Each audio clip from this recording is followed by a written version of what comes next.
Abortion করব না। রাস্তায় দাঁড়িয়ে ছেলেদের সাথে নষ্টমী করতে লজ্জা লাগে না তোর? এতটা অধপতন হয়েছে।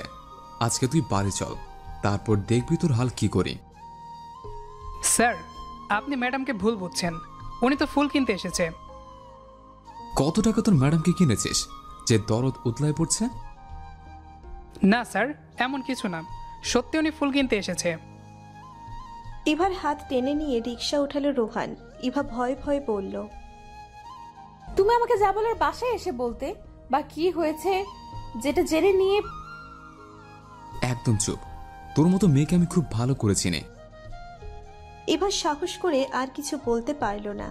বাসায় এসে রোহান ওর প্যান্টের বেল্ট খুলে ইভাকে খুব মারল। রুমের একটা কোনায় শুয়ে আছে ইভা। ব্যথার যন্ত্রণায় নড়তে পারছে না। ইভার 4 বছরের পিচ্চি মেয়েটা ইভাকে জড়িয়ে ধরে বলে, আম্মু, আমি দুষ্টুমি করে বলে আব্বু তোমাকে মেরেছে, তাই না? আমি আর দুষ্টুমি করব না। মেয়েটাকে শক্ত করে বুকে জড়িয়ে বলল, না মা, তুমি তো আমার লক্ষ্মী সোনা, চলো এখন খেয়ে নিবে। না আম্মু, আমার ক্ষুধা নেই, আমি ঘুমাই। না, একটু খেতে হবে। ইভা মেয়েটাকে খাইয়ে ঘুম পাড়িয়ে দিল। রোহানকে খেতে ডাকার জন্য ওর কাছে গিয়ে বলল, খেতে এসো। তুই যা, আমি আসছি। আচ্ছা। রোহানকে খেতে দিয়ে ইভা টেবিলের পাশে দাঁড়িয়ে আছে। তুই কি অ্যাবর্শন করবি না? না। তোকে ভালো মতো বলেছে, অ্যাবর্শন কর, নয়তো বাঁচতে পারবি না। মরে যাব, তাও আমার সন্তানকে মেরে ফেলতে দিব না। অন্যের সন্তান আমার নামে চালিয়ে দিবি, সেটা আমি মেনে নিব না। নিজের সন্তানকে অন্যের সন্তান বলতে লজ্জা লাগে না? কেমন বাবা তুমি? মুখে মুখে এত কথা বলেই খাওয়া ছেড়ে রোহান ইভার গালে ঠাস ঠাস করে কয়েকটা থাপ্পড় মেরে চলে গেল রোহান। রাতে ইভার খাওয়া হলো না। ব্যথার যন্ত্রণা আর জ্বর হলো। সকালে 1 গ্লাস পানি ইভার মুখের উপর ছুঁড়ে মারল রোহান আর বলল, নবাব জাদি, তুই এখনো ঘুমাস? রাতে কি অন্য কারো কাছে গিয়েছিলে? ইভার মেয়ে রাফিসা বলল, আব্বু দেখো, আম্মু গায়ে অনেক জ্বর, ডক্টর কাছে নিয়ে যেতে হবে। ওসব জ্বর তোর কিচ্ছু না, যত সব ঢং। ইভার হাত ধরে টেনে উঠিয়ে বলল, যা গিয়ে আমার জন্য নাস্তা রেডি কর। ইভা কিছু বলতে পারল না, শুধু চোখ থেকে পানি পড়তে থাকলো। ইভা কোনো রকম রুটি আর ডিম ভেজে দিল। রোহান খেয়ে অফিসে যাওয়ার আগে বলল, সন্ধ্যা রেডি থাকিস, তোকে হসপিটালে নিয়ে যাব। অ্যাবর্শন করব না। দরজায় লাথি মেরে রোহান চলে গেল। মনে পড়ে গেল 5 বছর আগে ইভা প্রথম মা হওয়ার খবর রোহানকে দেয়। তখনও খুশিতে সারা বাড়ি ইভাকে কোলে তুলে নিয়ে ঘুরছে। ইভার মা বাবা, শ্বশুর শাশুড়ি তাদেরকে ইভাকে কাছে এনে রেখেছে। ওর একটাই কথা ছিল যে পুরো 1 বছর ইভাদের সাথে থাকতে হবে। ইভার বাবা মা রোহানকে খুব ভালোবাসতো, তাই ওরা কথা ফেলতে পারেনি। আর ওর বাবা মা গ্রামে থাকতে পছন্দ করে, তাও ছেলের খুশির জন্য থেকেছে। রোহান অফিসে গেলে একটু পর পর কল করে বলতো ইভার অসুস্থ লাগছে কিনা, খাবার খেয়েছে কিনা, বাবু নড়াচড়া করছে কিনা, আরো কত কিছু। আবার ভিডিও কল দিত। অফিস থেকে বাড়ি ফেরার সময় খাবার নিয়ে আসতো। প্রতিদিন ইভার পছন্দের খাবার রান্না করত ইভার মা আর শাশুড়ি। ইভাকে রান্নাঘরে যেতে দিত না। ইভা ওয়াশরুমে গেলে রোহান বাইরে দাঁড়িয়ে থাকতো। এমনকি সকালে ইভাকে ঘুম থেকে তুলে ব্রাশ করিয়ে দিত। ইভা কিছু চাওয়ার আগেই ইভার সামনে হাজির করত। সবাই ইভাকে বলতো ইভা অনেক ভাগ্য করে রোহানের মতো স্বামী পেয়েছে। এখন রোহান কেন এমন করছে? কেন ইভার সন্তানকে পৃথিবীতে আসতে দিতে চায় না? যে রোহান আগে কখনো ইভাকে ঝাড়ি মেরে কথা বলেনি, আর সে এখন ইভার গায়ে হাত তোলে। পুরনো কথা মনে পড়ায় বেশ কিছুক্ষণ কেঁদে মন হালকা করলো। রাফিসা ইভাকে এসে বলে, আম্মু, তুমি কেঁদো না, আমি বড় হয়ে ডাক্তার হব, তখন তোমার জ্বর হলে আমি ওষুধ দিব। হ্যাঁ মা, তুমি বড় হলে আমার আর কোনো কষ্ট থাকবে না। আচ্ছা আম্মু, জ্বর হলে কি যেন ওষুধ খায়? কেন, তুই জেনে কি করবি? এত কথা বলো না তো, যা জিজ্ঞেস করছি তা বলো। না পা ওষুধ। রাফিসা দৌড়ে গিয়ে ফার্স্ট এইড বক্স এনে বললেন। না পা ওষুধ তাই না? হুম। আবার দৌড়ে গিয়ে বিস্কুট আর কলা এনে বলল। আম্মু এগুলো খেয়ে নাও, তারপর ওষুধ খেতে হবে। ইভা মেয়েটাকে জড়িয়ে ধরে বলল। তুই অনেক বড় হয়ে গেছিস। আমার জ্বর হলে তুমি তো আমাকে কিছু খাইয়ে দিয়ে ওষুধ খাওয়াও। হুম। ইভা রাফিসাকে রুটি কলা খাইয়ে দিল। তারপর ইভাও একটু খেয়ে ওষুধ খেয়ে দুপুরের জন্য রান্না শুরু করলো। মাথাটা প্রচণ্ড ব্যথা করছে, তাই গোসলও করেছে। রাফিসা আগের মতো আর দুষ্টুমি করে না, অনেক শান্ত হয়ে গেছে। সারাক্ষণ বই নিয়ে থাকতে পছন্দ করে। সন্ধ্যায় রোহান আশায় এসে ইভাকে বলল। এই কাগজটা দেখ, তুই আমাকে ডিভোর্স দেবে, নয়তো অ্যাবর্শন করবে। তুমি কেন এমন করো? কি সমস্যা আমাকে খুলে বলো। আমার সমস্যা তুই, তোকে আমার ভালো লাগে না। সত্যি কি আমাকে ভালো লাগে না? আমাকে ভালোবাসো না? তোকে আর কতবার বলবো যে তোকে আমি ভালোবাসি না? আচ্ছা, আমি তোমাকে ডিভোর্স দিয়ে দিব, তাও অ্যাবর্শন করব না।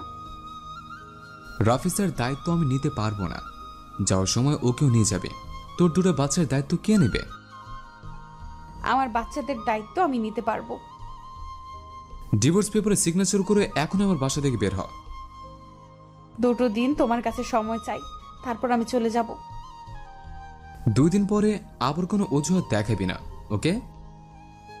কথা দিচ্ছি কোনো ঝামেলা করব না। তুমি শুধু মেয়েটার সামনে কোনো খারাপ আচরণ করো না। তোর মেয়েকে তুই সামলে রাখবি, আমার কাছে যেন না আসে। ও তো ছোট বাচ্চা, আর ও তো তোমারই সন্তান, তাহলে ওর সাথে কেন খারাপ ব্যবহার করো? তোর এত কথা শুনতে আমার ভালো লাগে না।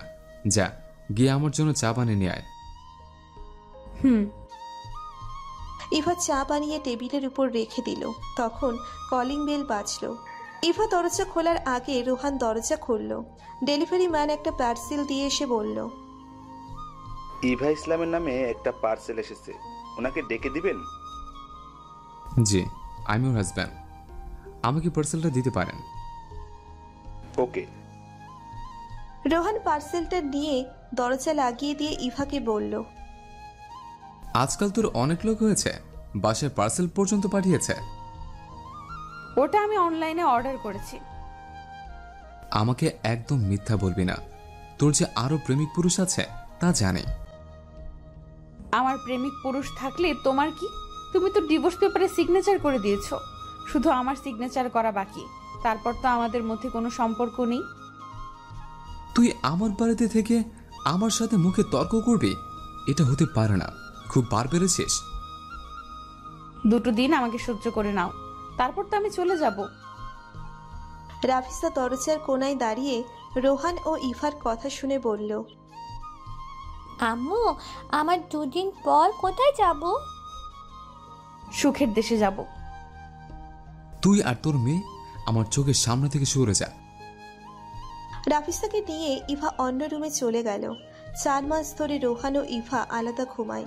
মাঝে মাঝে রোহান ইভার রুমে এসে ওর শারীরিক চাহিদা মিটিয়ে চলে যেত। এখন পর্যন্ত জানতে পারিনি কেন রোহান পাল্টে গেল। ইভাকে সন্দেহ করে মারধর করা শুরু করলো। তখন থেকে প্রতিবাদ করা শুরু করে, কিন্তু প্রতিবাদ করতে গেলে বেশি মারধর করে, তাই নীরবে সহ্য করে ইভা। বেশি মারধর করা শুরু করে দ্বিতীয় সন্তানের কথা শুনে। আগেও বলতো রোহান 4 সন্তানের বাবা হতে চায়, আর এখন কোনো সন্তানই চায় না।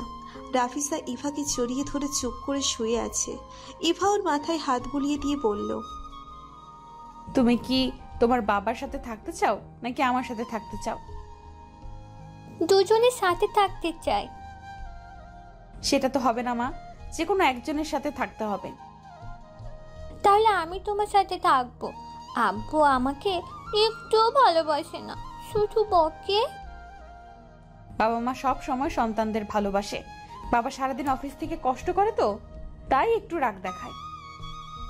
পাশের বাসার এরা বাবাও তো অফিসে যায়, তাও ওকে কত ভালোবাসে, চকলেট কিনে দেয়। তোমার বাবাও দিবে। হঠাৎ বাইরে চিৎকার চেঁচামেচির শব্দ শুনে ইভা দেখি রোহান গ্লাস ভেঙেছে আর হাতে একটা কাগজ নিয়ে আর এক হাত দিয়ে ইভার চুলের মুঠো ধরে পড়ল। আমাকে ডিভোর্স দিতে না দিতে অন্য কারোর জন্য লেখালেখি শুরু করেছিস? এত প্রেম? আমার চুলে ব্যথা লাগছে, ছাড়ো। না, বল তোর প্রেমিককে। সত্যি বলছি, কেউ নেই। তাহলে এসব কি? আমি তোমাকে নিয়ে লিখেছি। রাফিসা দৌড়ে এসে রোহানের হাতে কামড় দিল।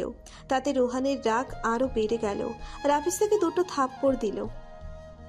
তুই যেমন ডাইনি রাক্ষসী, তোর মেয়েও তেমন। এখন তো মনে হয় এটা অন্যের পাপ আমার ঘরে চাপিয়েছিস। ছি, নিজের সন্তানকে নিয়ে এই নোংরা কথাটা বলতে মুখে বাঁধলো না? না না না, তোরা যতদিন আমার বাসা থেকে না যাবি ততদিনে আমার শান্তি হবে না, আর তোরও শান্তি পাবি না। দয়া করে 2 দিন আমাকে ভিক্ষা দাও, 2 দিন আমাকে শান্তি দাও। রোহানের সামনে ইভা যত থাকবে তত ইভাকে কষ্ট দিবে, তাই রুমে চলে যাবার জন্য পা বাড়ালো, কিন্তু ইভাকে আটকে দিয়ে বলল, টেবিলে খাবার দে। দিচ্ছি। রোহানের খাওয়া শেষে কোনো মতে রাফিসাকে খাইয়ে দিল। ইভার খাওয়ার কোনো ইচ্ছে নেই, তাই শুয়ে পড়ল। অনেক ঘুমানোর চেষ্টা করলো ইভা, কিন্তু কিছুতেই ঘুম এলো না। তাই রোহানের রুমের কাছে গিয়ে দাঁড়াতেই ইভা শুনতে পেল কার সাথে যেন হেসে হেসে কথা বলছে। ইভা বুঝতে পেরেছে ভালোবাসার মানুষটি আর ইভার নেই, সে অন্যজনের হয়ে গেছে। কেন ইভাকে ঠকালো? ইভা তো ভালোবাসার কমতি রাখেনি, সব সময় ওকে খুশি করার জন্য যা করতে হয় তাই করেছে ইভা। তাহলে কেন এমন করলো? একটা বারোকি সন্তানের কথা ভাবলো না? মনের মধ্যে হাজারো প্রশ্ন কথার ঘুরপাক খাচ্ছে ইভার, কোনো কিছুর হিসেব মেলাতে পারছে না। কেঁদে কেঁদে সারা রাত পার করলো। সকালে রান্নাঘরে বসে রুটি বানাচ্ছে ইভা, তখন কলিং বেলের আওয়াজ শুনে দরজা খুলে দেখে অনেক সুন্দরী একটা মেয়ে। রোহান কোথায়? ও ঘুমাচ্ছে, কিন্তু আপনি কে? আমি ওর হবু বউ। নিশিতা, তুমি আজকে আমার বাসায় আসবে তা জানিয়ে আসবে তো? ভাবলাম তোমাকে সারপ্রাইজ দেই, তাই না জানিয়ে চলে এসেছি। আচ্ছা, ভিতরে আসো। ওকে, এই মেয়েটি কি? ও আমার বাসার কাজের লোক। বাবা মা কিছুদিন পরে আসবে, তাই পরিচিত মেয়েটিকে আগে পাঠিয়ে দিয়েছে। মেয়েটি বেশ সুন্দরী, কিন্তু তোমার থেকে বেশি সুন্দরী না। এভা, তুই কি আমাদের জন্য নাস্তা রেডি কর। নিজের কানকে বিশ্বাস করতে কষ্ট হচ্ছে। ইভা কি ঠিক শুনেছে যে তার স্বামী তাকে কাজের লোক বানিয়ে দিল? এতটা কিভাবে পরিবর্তন হলো শুধুমাত্র মেয়েটা সুন্দরী বলে? ও সুন্দরের পূজারি হয়ে গেল? ভালোবাসার পরিণতি কি এমন কষ্টের হয়? ইভা ঠাই দাঁড়িয়ে আছে, হেঁটে রান্নাঘরে যাবে, তার শক্তিটুকুও পাচ্ছে না। রোহান এসে বলল, তোকে সে কখন থেকে রেখেছে? কথা কি কানে যায়? না মানে আর কি, বলো কি লাগবে? নিশিতার সামনে আমাকে তুমি করে বলবি না, আপনি বলবি। তুই আমার বউ ছিলে, এখন আর না। তুই ডিভোর্স পেপারে সিগনেচার করে বিদায় হ। কালকেই চলে যাব, আর তুমি নিশ্চিত থাকো নিশিতা আমাদের সম্পর্কে কিছু জানতে পারবে না। হ্যাঁ, বিদায় হলেই ভালো। এখন যা, নাস্তা রেডি কর। করছি। নাস্তা রেডি করে টেবিলে রেখে রোহানের রুমের দরজায় টোকা দিল ইভা। নিশিতা বিরক্তি নিয়ে বলল, প্রাইভেট টাইমে কাউকে ডিস্টার্ব করতে হয় না, তা জানো না? নাস্তা রেডি করেছি, তাই আপনাদের ডেকেছি। হ্যাঁ যাও, আসছি। কিন্তু আর নেক্সট টাইম আমাদের রুমে নক দিবে না, প্রয়োজন হলে আমি তোমাকে ডেকে নিব। আচ্ছা। ইভা দৌড়ে নিজের রুমে এসে কান্না করতে লাগলো। মেয়েরা আর যাই হোক নিজের স্বামীর সঙ্গে অন্য কোনো মেয়েকে সহ্য করতে পারে না। রোহানের এতটা নিচে নামতে একটু রুচিতে বাঁধল না। ঘরে বউ বাচ্চা থাকতে অন্য মেয়েকে নিয়ে রুমে সময় কাটায়। রাফিসা ঘুম থেকে উঠে ইভাকে কাঁদতে দেখে বলল, আম্মু তুমি কাঁদছো কেন? কি হয়েছে? কিছু হয়নি। ও আম্মু বলো না কি হয়েছে? তুমি তো বলেছিলে আমরা সুখের দেশে যাব, তাহলে এখন কেন কাঁদছো? সুখের দেশে গেলে আর কাঁদতে পারবো না, তাই এখন একটু কেঁদে নিচ্ছি। রোহান ইভাকে ডাকছে। ইভা, এই ইভা, খাবার টেবিলে আয়। আসছি। খাবার টেবিলে রেখে দিয়ে চলে গিয়েছিস কেন? খাবার কে দিবে বেরে? আপনার এখানে ছিলেন না তো, তাই আর কি। কথা কম বলে প্লেটে খাবার দে। রাফিসা এসে বলল, আব্বু আমাকে একটু খাইয়ে দাও। রোহান রাফিসাকে ধাক্কা মেরে ফ্লোরে ফেলে দিয়ে বলল, তোকে কতদিন বলেছে তোর মেয়ে আমার যেন আব্বু না বলে? আর রোহান ও বাচ্চা মানুষ, না বুঝে বলে ফেলেছে। বাচ্চা বলে তো অন্যায় মেনে নেওয়া যায় না। ইভা রাফিসাকে কোলে নিয়ে বলল, স্যারও ভুল করে বলে ফেলেছে, ক্ষমা করবেন। আম্মু আমি ভুল কিছু বলিনি তো। ইভা রাফিসার গালে একটা থাপ্পড় দিয়ে বলল, তোর বাবা মরে গিয়েছে, উনি তোর বাবা না, আর কোনো দিন কাউকে বাবা বলবি না। উফ রোহান, তোমার বাসায় তো একটুও শান্তি নেই, ওদের কাজে রাখতে হবে না। আচ্ছা, তুমি না চাইলে ওদের রাখবো না। কিন্তু মেয়েটা রান্না খুব ভালো করে। এমন ভালো রান্না অনেকে করতে জানে, তুমি চিন্তা করো না, নতুন কাজে লোক রাখবো। রোহান নিশিতা খেয়ে দিয়ে বাইরে চলে গেল। সারাদিন মা মেয়ে মিলে অনেক কেঁদেছে। চোখের পানি একটা বেইমানের জন্য কেন পড়ে? কেন ইভা ওর মতো ভালো থাকতে পারে না? রোহানের কথা ভাবতে ভাবতে ইভার মাথা ব্যথা করছে। রাতে রোহান ড্রিঙ্ক করে বাসায় ফিরে এসে ইভাকে খুব মারল। মারার কারণ, কেন রাফিসা ওকে বাবা বলেছে। নিশিতা একটু সন্দেহ করেছে ইভা আর রোহানের মধ্যে কোনো সম্পর্ক আছে কিনা। এত মার খাওয়ার পরও ইভা সকালে উঠে রোহানের জন্য পছন্দের রান্না করেছে। আজ রোহানের জন্মদিনে ওর বেস্ট গিফট হবে ডিভোর্স। 2 দিন সময় চাওয়ার কারণ ছিল, ওর জন্মদিনে শেষবারের মতো নিচে ওর পছন্দ মতো সব রান্না করে খাওয়াবে ইভা। আর কোনোদিন তো সুযোগ পাবে না। বরাবর ও যা চেয়েছে তাই দিয়েছে। ওর সুখে ইভা সুখ পেয়েছে, কিন্তু ও ইভাকে নিয়ে কোনোদিন সুখী হতে পারবে না। প্রিয় মানুষটি যে আর নেই। রোহান দ্বিতীয় সন্তান কেন চাইছে না তা এখন ইভার কাছে স্পষ্ট। ইভা যদি এখন ডিভোর্স না দিয়ে দেয় তাহলে যে কোনো মূল্যে ইভার সন্তানকে পৃথিবীর আলো দেখতে দিবে না। ইভা মা হয়ে সন্তানকে মেরে ফেলতে পারবে না। যাই হোক, ভালোবাসার মানুষ ইভা সন্তানের বাবা, তো তাই রোহানের পছন্দের একটা শাড়ি পরল। ও রুমের দরজা লক করে ঘুমায় যাতে ইভা বা রাফিসা কেউ ডিস্টার্ব না করে। কিন্তু আজকে দরজা লক করেনি। রাতে ড্রিঙ্ক করে এসেছিল, তাই ইভা রুমে ঢুকে ডাক দিল রোহানকে। রোহান, এই রোহান ওঠো। সাতশোগুলো তোর কি হয়েছে? চিল্লাচ্ছিস কেন? Many many happy returns of the day. Happy birthday to you Rohan. কথাটা শুনে রোহান ইভার দিকে কিছুক্ষণ তাকিয়ে রইল, তারপর বলল, এভাবে রংচং লাগিয়ে সেজে দাঁড়িয়েছিস কেন? তোকে কে বলেছে আমার জন্মদিনে উইশ করতে? তোর মুখ দেখলে এমনি দিন খারাপ হয়ে যায়, আজকে না জানি কি হবে। আমাদের এতদিনের ভালোবাসা আর সন্তানের জন্য কি আমরা একসাথে থাকতে পারি না? তুমি চাইলে সব হবে। না না না, পারি না, তোকে চাই না, আমি ডিভোর্স চাই। কিছু না বলে রোহানের রুম থেকে বেরিয়ে গেল। ইভা রুমে এসে নিজেকে আয়নায় ভালো করে দেখতে লাগলো যে ইভা দেখতে খুব খারাপ, তাই স্বামীর মন পায়নি। এর মধ্যে রাফিসা ঘুম থেকে উঠে বলল, আম্মু তোমাকে খুব সুন্দর লাগছে, প্রতিদিন তুমি এমন সুন্দর শাড়ি পরবে।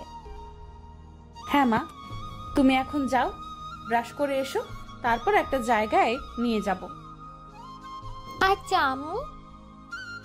রাফিসাকে রেডি করে ইভা রেডি হয়ে রোহানের রুমের কাছে গিয়ে বলল, টেবিলে খাবার বেড়ে রেখেছি, খেতে এসো। রোহান ডাইনিং টেবিলে এসে বলল, তুই যত আমার মন পাওয়ার জন্য এসব ন্যাকাবি করিস, কোনো লাভ হবে না। আমি নিশিতাকে বিয়ে করব, তুই আজকে ডিভোর্স পেপারে সিগনেচার করে বিদায় হ। রোহানের সামনে ডিভোর্স পেপার এনে সিগনেচার করে দিল ইভা। সিগনেচার করার সময় ভেবেছিল রোহান বলবে, সিগনেচার করো না, আমাকে ক্ষমা করে দাও, আবার নতুন করে সব শুরু করব। কিন্তু না, ইভা বারবার ভুল করে। সিগনেচার করে দিয়েছি, এবার খুশি তো? হ্যাঁ, অনেক খুশি। এখন তোমাকে কিছু কথা বলি। মনে আছে আমি ফুল কিনতে গিয়েছিলাম, সেদিন আমাকে নষ্টা মেয়ে বলেছ, কিন্তু সেটা আমি তোমার জন্য হয়েছি। তোমাকে আজকের দিনে ফুলের তোড়া দিব, তাই সেদিন ওই ছেলেটাকে বলেছিলাম আজকে যেন বাসায় ফুলের তোড়া দিয়ে যায়। আর ডেলিভারি ম্যান বাসায় পার্সেল নিয়ে এসেছিল, সেটা আমি তোমার জন্য কয়েকটা জিনিস অনলাইনে অর্ডার দিয়েছিলাম, কিন্তু তুমি আমাকে বললে আমার প্রেমিক দিয়েছে। একটা বার যদি পার্সেলটা খুলে দেখতে, তাহলে আমাকে খারাপ কথা বলতে রুচিতে বাধ্য। আর 2 দিন সময় চাওয়ার কারণ ছিল আজ তোমার জন্মদিনে তোমার বেস্ট গিফট দিব। দেখো, তোমার বেস্ট গিফট দিয়ে দিয়েছি। ইভা, তুমি আমার জন্য এত কিছু করেছো, আর আমি তোমার সাথে কি না খারাপ ব্যবহার করেছি। তুই কি ভাবলে আমি এখন তোকে মেনে নিব? তা কখনো ভাবিস না। রোহানের কথা শুনে চোখের পানি পড়তে লাগলো। প্রিয় মানুষের খারাপ রূপ সহ্য করা যায় না। আমাকে ভোলানোর জন্য এসব নাটক করার কোনো দরকার নেই। এখন তোরা মা মেয়ে আমার বাসা থেকে চলে যা। চলে যাব। এখন তুমি খেয়ে নাও। তোদের যত যা কিছু আছে সব নিয়ে যাস। আচ্ছা। ইভা আর রাফিসার সব কিছু প্যাক করে নিল। আড়াল থেকে ইভা দেখলো রোহান তৃপ্তি সহকারে ইভার রান্না করা খাবার খাচ্ছে। ঘুম থেকে উঠে মেয়েটা কিছু খায়নি, তাই ইভাকে বলল, আম্মু আমার খিদে পেয়েছে। বাইরে গিয়ে খেয়ে নেব, এখন চলো। আচ্ছা। রোহানের খাওয়া শেষ, তখন ইভা গিয়ে বলল, আমরা চলে যাচ্ছি, নিজের খেয়াল রেখো। যা। রাফিসা রোহানের হাত ধরে বলল, আব্বু তোমাকে আমি খুব জ্বালিয়েছি, এখন থেকে আর কেউ তোমাকে জ্বালাবে না। কিন্তু আব্বু তোমাকে ছেড়ে থাকতে আমার খুব কষ্ট হবে, তুমি আমাদের সাথে থেকো। তোদের মা মেয়ের নাটক আর সহ্য হচ্ছে না। ও বাচ্চা মানুষ, ওর কথায় রাগ করো না, আমরা চলে যাচ্ছি। 5 বছরের সংসার শেষ করে বাসা থেকে বেরিয়ে গেল ইভা। ছোট্ট মেয়েকে নিয়ে বাবার বাড়ি যাওয়া ছাড়া আর কোনো জায়গা নেই, তাই ইভা বাবার বাড়ির উদ্দেশ্যে রওনা দিল।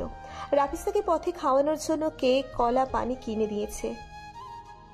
মেয়েটা বাসে উঠলে ঘুমিয়ে পড়ে, কিন্তু ইভার ঘুম আসে না। পুরনো স্মৃতি বারবার মনে পড়ছে ইভার। রোহানের সাথে বিয়ের পর থেকে ইভা বাবার বাড়িতে 2-3 দিনের বেশি থাকতে পারত না। একবারও ইভাকে বাস স্টপে পৌঁছে দিতে কান্না শুরু করলো। ইভাকে ছাড়া থাকতে পারবে না, তাই ও ইভার সাথে বাবার বাড়ি এলো। একটু চোখের আড়াল হলে ইভা ইভা বলে চিল্লাচিল্লি শুরু করত। আর আজ সারা জীবনের জন্য ওকে ছেড়ে চলে এলো, তাও কষ্ট পেল না। ভালোবাসার পরিণতি কি শুধু একতরফা কষ্ট পাওয়া? অন্যজন সুখে থাকা, এটা কেমন নিয়তি? ওর হাজারো স্মৃতি ভাবতে ভাবতে বাবার বাসায় পৌঁছে গেল ইভা। কলিং বেল বাজাতে ইভার মা দরজা খুলল। মাকে দেখে নিজেকে কন্ট্রোল করতে পারল না ইভা। মাকে জড়িয়ে ধরে কেঁদে দিল। কি হয়েছে মা তোর? তুই কাঁদছিস কেন? ইভার বাবা এসে রাফিসাকে কোলে নিয়ে বলল, নানু ভাই, তোমার আম্মা তো কাঁদছে কেন? আমরা বাবাকে ছেড়ে চলে এসেছি। ইভার মা দুজনকে ভেতরে নিয়ে গিয়ে সোফায় বসালো। ইভা শুধু কেঁদে যাচ্ছে, কিছু বলার মতো অবস্থায় নেই। ইভা মাকে বলল 1 গ্লাস পানি দিতে। একটু শান্ত হ মা, তারপর খুলে বল তোর কি হয়েছে। নিজেকে একটু শান্ত করে রাফিসাকে বলল, তুমি একটু নানুর রুমে গিয়ে শুয়ে থাকো, নয়তো ক্লান্ত হয়ে পড়বে। রাফিসা বাধ্য মেয়ের মতো চলে গেল। তারপর ইভা মা বাবাকে সব কিছু বলল। বাবা মা দুজনেই খুব কষ্ট পেয়েছে। ইভা তাদের আদরের একমাত্র মেয়ে। ইভার সব কথা শুনেছে, কোনোদিন ইভার অমতে কিচ্ছু করেনি, এবং ইভাও তাদের সব কথা শুনে মেনে চলেছে। আর ইভা আজ সুখী হতে পারল না। ইভার 2 ভাই আছে, তারাও বিয়ে করে সুখী আছে। ইভার বাবা মায়ের সাথে থাকে, একজন শ্বশুরবাড়িতে গিয়েছে আর অন্যজন ইভার ফুপির বাসায় গিয়েছে। ইভা এসেছে শুনে ওরা কালকে চলে আসবে, কিন্তু ইভা ভাবতেছে কি করে 2 সন্তান নিয়ে থাকবে, কি করে খরচ চালাবে। সারা দিন রাত বাবা মা ইভাকে অনেক বুঝিয়েছে, তারা ইভার পাশে আছে। পরের দিন ইভার ভাইয়া আর ভাবিরা বাসায় আসলো। তোর সংসারে এত ঝামেলা হয়েছে যে শেষ পর্যন্ত ডিভোর্স দিয়ে দিয়েছিস, আর আমাদের জানানোর প্রয়োজন বোধ মনে করিসনি? হ্যাঁ, আমরা সবাই বুঝিয়ে বললে হয়তো রোহান তার সাথে থাকতো। কম চেষ্টা তো করিনি ওর সাথে থাকার জন্য। আর তোমরা জানো ওর সাথে এসব নিয়ে কথা বলো না তো। তা আমাকে স্পষ্ট করে জানিয়ে দিয়েছে, তাই তোমাদের অপমান করতে চাইনি। একমাত্র আদরের বোন, তোকে কোনোদিন একটা থাপ্পড় পর্যন্ত দেইনি, আর ও তোর সাথে এত নিষ্ঠুর ব্যবহার করেছে, আর তুই আমাদের অপমানের কথা চিন্তা করে কিছু না জানিয়ে ভুল করেছিস। আমি মনে করি ইভা তোমাদের না জানিয়ে কোনো ভুল করেনি, কারণ কোনো মেয়ে চায় না তার বাবার বাড়ির লোকজন শ্বশুরবাড়ির কেউ অপমান করুক। তোমাদের কিছু বলতে গেলে আমার উপর রাফিসের উপর নির্যাতন বেশি হতো। তোমরা ভাবতে পারবে না রোহানের খারাপ রূপ কতটা ভয়ানক। ওনার ছেলের এত সাহস কিভাবে যে আমার মেয়ের গায়ে হাত তোলে, এমনকি দুধের বাচ্চার গায়ে হাত তুলতে ছাড়েনি। না বাবা, ওর বাবা মা এসব কিছু জানে না, আর ওনারা খুব ভালো। তাদের ছেলে খারাপ হয়ে থাকলে তাদের তো কোনো দোষ নেই। ওদের তো ডিভোর্স হয়ে গেছে, এখন আমাদের কোনো অধিকার নেই রোহান ভাইয়ার সাথে এসব বিষয়ে কথা বলার। আর যে নিজের সংসার করতে চায় না তাকে হাজারবার বুঝিয়েও কোনো লাভ হয় না। এখন থেকে ইভা শুধু ওর সন্তানদের কথা ভেবে নিজেকে শক্ত করবে। ইভা ওদের কথা শুনে কান্না করে দিল। ইভাকে পুরোপুরি একা করে দেয়নি, তার পরিবার তার পাশে আছে। ইভার মা ইভাকে বুকে জড়িয়ে পড়ল। মা, তুই কোনো চিন্তা করিস না, আল্লাহ যা করে ভালোর জন্যই করে। আমরা সবাই তোর সাথে আছি। সকাল থেকে এসে শুধু কথা শুনে যাচ্ছি, খাওয়া দাওয়া যে করতে হবে তা কি কারো মনে আছে? সবাই খেতে এসো। আমি কিছু খাবো না, এখন একটু ঘুমাবো। শোনো বাপু, আমাদের বাসায় থাকতে হলে আমাদের কথা শুনে চলতে হবে। এখন খেতে চলো। তুই বিকেলে রেডি হয়ে থাকিস, ডক্টরের কাছে নিয়ে যাব। না ভাইয়া, 2 দিন পরে যাব। মন মেজাজ একদম ভালো লাগছে না। এবার তোর কথা শুনলাম, এরপরে আর না। ইভার খাওয়ার কোনো ইচ্ছে নেই, তাও মা জোর করে খাইয়ে দিল। রাফিসের খেলার সাথে তিন্নি তিয়াসকে পেয়ে খুব খুশি। ও ভাবে ওর বাবা কিছুদিন পরে নিতে আসবে, কিন্তু ওর ভাবনা যে সত্যি হওয়ার না। তিনি ইভার বড় ভাইয়ের মেয়ে, 4র্থ শ্রেণীতে পড়ে, আর তিয়াস ছোট ভাইয়ের ছেলে, 3য় শ্রেণীতে পড়ে। ইভা শুয়ে শুয়ে ভাবতেছে রোহানের সাথে প্রথম দেখা। ওর বাবা মা, কাকা কাকি, মামা মামি, বন্ধুরা, কাজিনরা আর ও ইভাকে দেখতে এসে এঙ্গেজমেন্ট হলো। বাবা মাকে বলেছিল তাদের পছন্দ করা ছেলেকে বিয়ে করবে, তাই দেখতে এসে এঙ্গেজমেন্টে কোনো আপত্তি করেনি। সেদিন ইভা লাল রঙের শাড়ি পরেছিল, আর রোহান কালো রঙের শার্ট। সুন্দর মানুষদের কালো রঙে বেশি সুন্দর লাগে।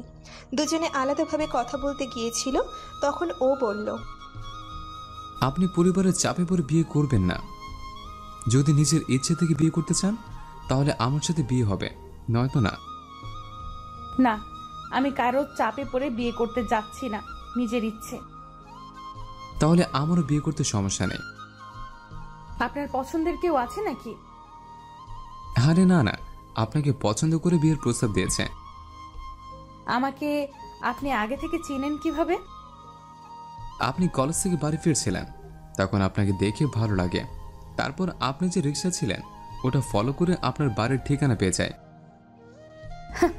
হতেও তো পারতো, আমি বাসায় না এসে অন্য কোথাও গেলাম, সেখানেও কি আপনি আমাকে ফলো করে যেতেন? যাওয়ার দরকার হলে অবশ্যই যেতাম। ও আচ্ছা। ওভাবে হাসবেন না, বুকে লাগে। এত সুন্দর হাসি। দরজার পাশে দাঁড়িয়ে রোহানের একটা বন্ধু বলল,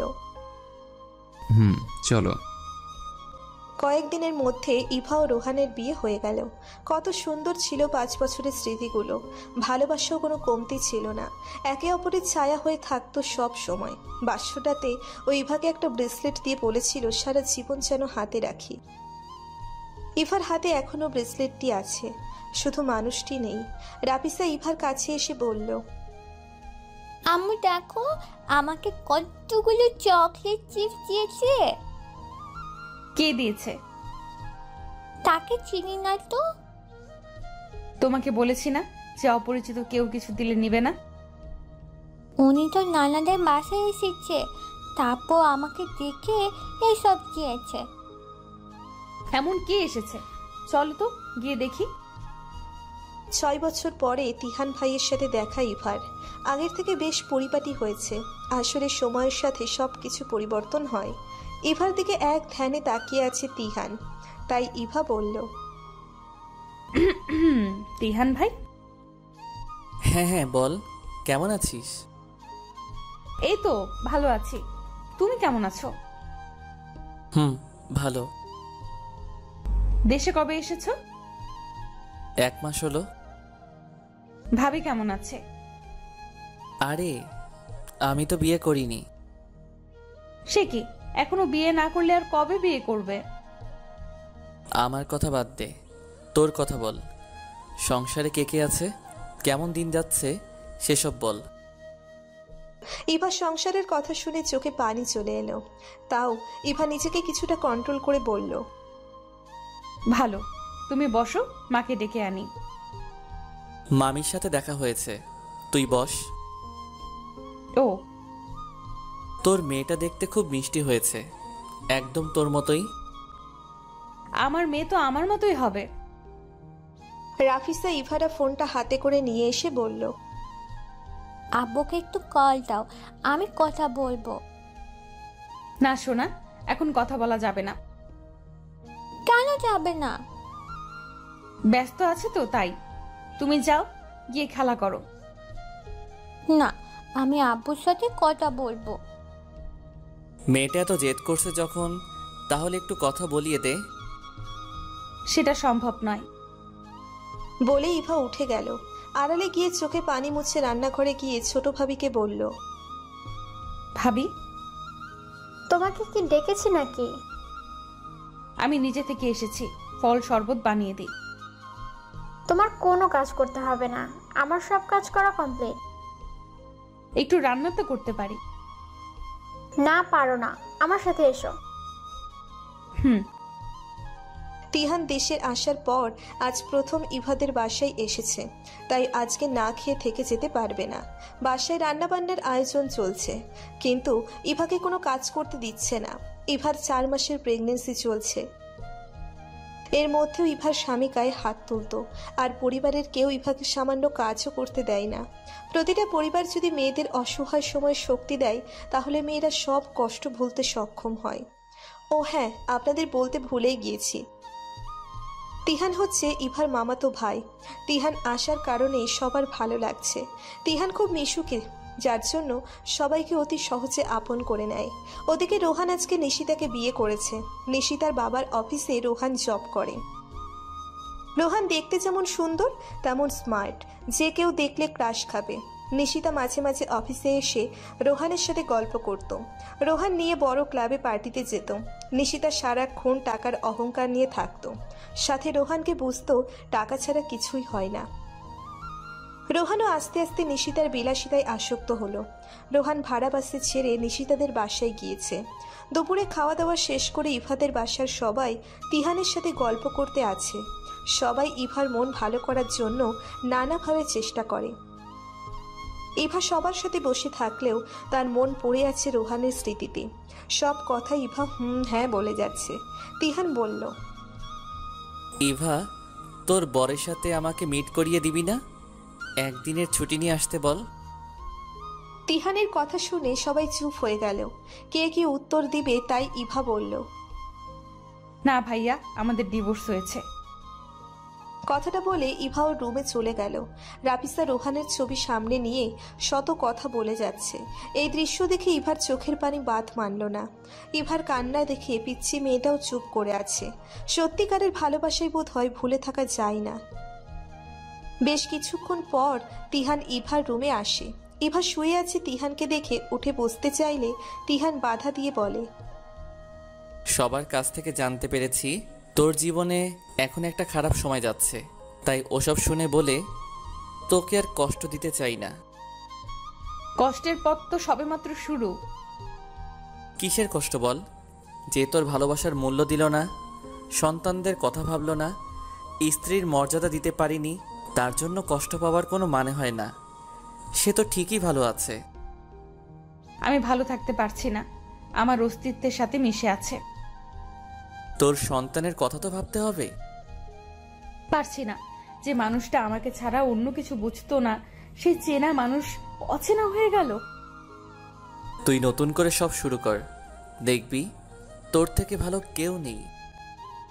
হয়তো কোনো একদিন।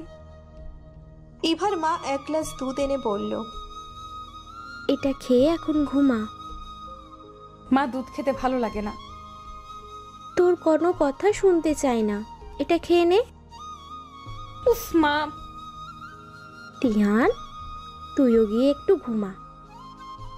না মামি, আমি ঘুমাবো না, বিকেলে যেতে হবে তো। কয়টা দিন থেকে যা বাবা, কত বছর পরে দেশে এলি, আবার কবে তোর দেখা পাবো?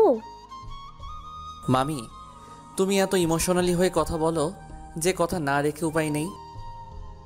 আমি যতদিন বেঁচে আছি ততদিন বলবো। ইভা গ্লাসটা মায়ের দিকে ধরে বলল, খেয়েছি, এবার শান্তি। তুই সুখী হলে আমি শান্তি পাবো, তার আগে না।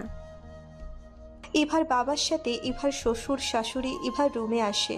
ওনাদের দেখে ইভা অবাক হয়ে যায়। ওনারা এখানে কেন এসেছে? আমার ছেলে যে অন্যায় করছে তা ক্ষমার অযোগ্য। আমার ছেলের হয়ে আমি তোমার কাছে ক্ষমা চাচ্ছি। তোমার জীবনটা নষ্ট হয়ে গেল, তাতে তো আমি কিছু করতে পারলাম না, তবে আমি তোমাকে দোয়া করি তুমি যেন সুখী হও। আর মাঝে মাঝে আমাদের সাথে কথা বলো আর নাতনিদের দেখতে দিও, এটা তোমার কাছে আমার অনুরোধ। রোহানের বাবা ইভাকে এই কথাগুলো বলে কান্না করে দিল। তিনি অনেক অনুতপ্ত বোধ করছে। তার কান্না দেখে ইভাও কান্না করে দিল। রোহানের মা বলল, এই সময়ে একটু কাঁদবে না। যে তোমাকে টকিয়ে ভালো আছে তার জন্য একটু চোখের পানি ফেলবে না। তোমার কষ্ট হলে তো আমার নাতি নাতনিদেরও কষ্ট হবে। বুড়া বয়সে ওরা তো আমাদের শক্তি হবে। একটা মাত্র ছেলে থাকতেও এখন নেই। ইভার মা বলল, আপনাদের সাথে রোহান যোগাযোগ করতে চাইলে যোগাযোগ করবেন। শত হলেও তো ও আপনাদের ছেলে। আমার মেয়ের যা ক্ষতি হওয়ার হয়ে গেছে তা ফিরিয়ে আনা যাবে না। সন্তানেরা ভুল করলেও তাদের অস্বীকার করা যায় না।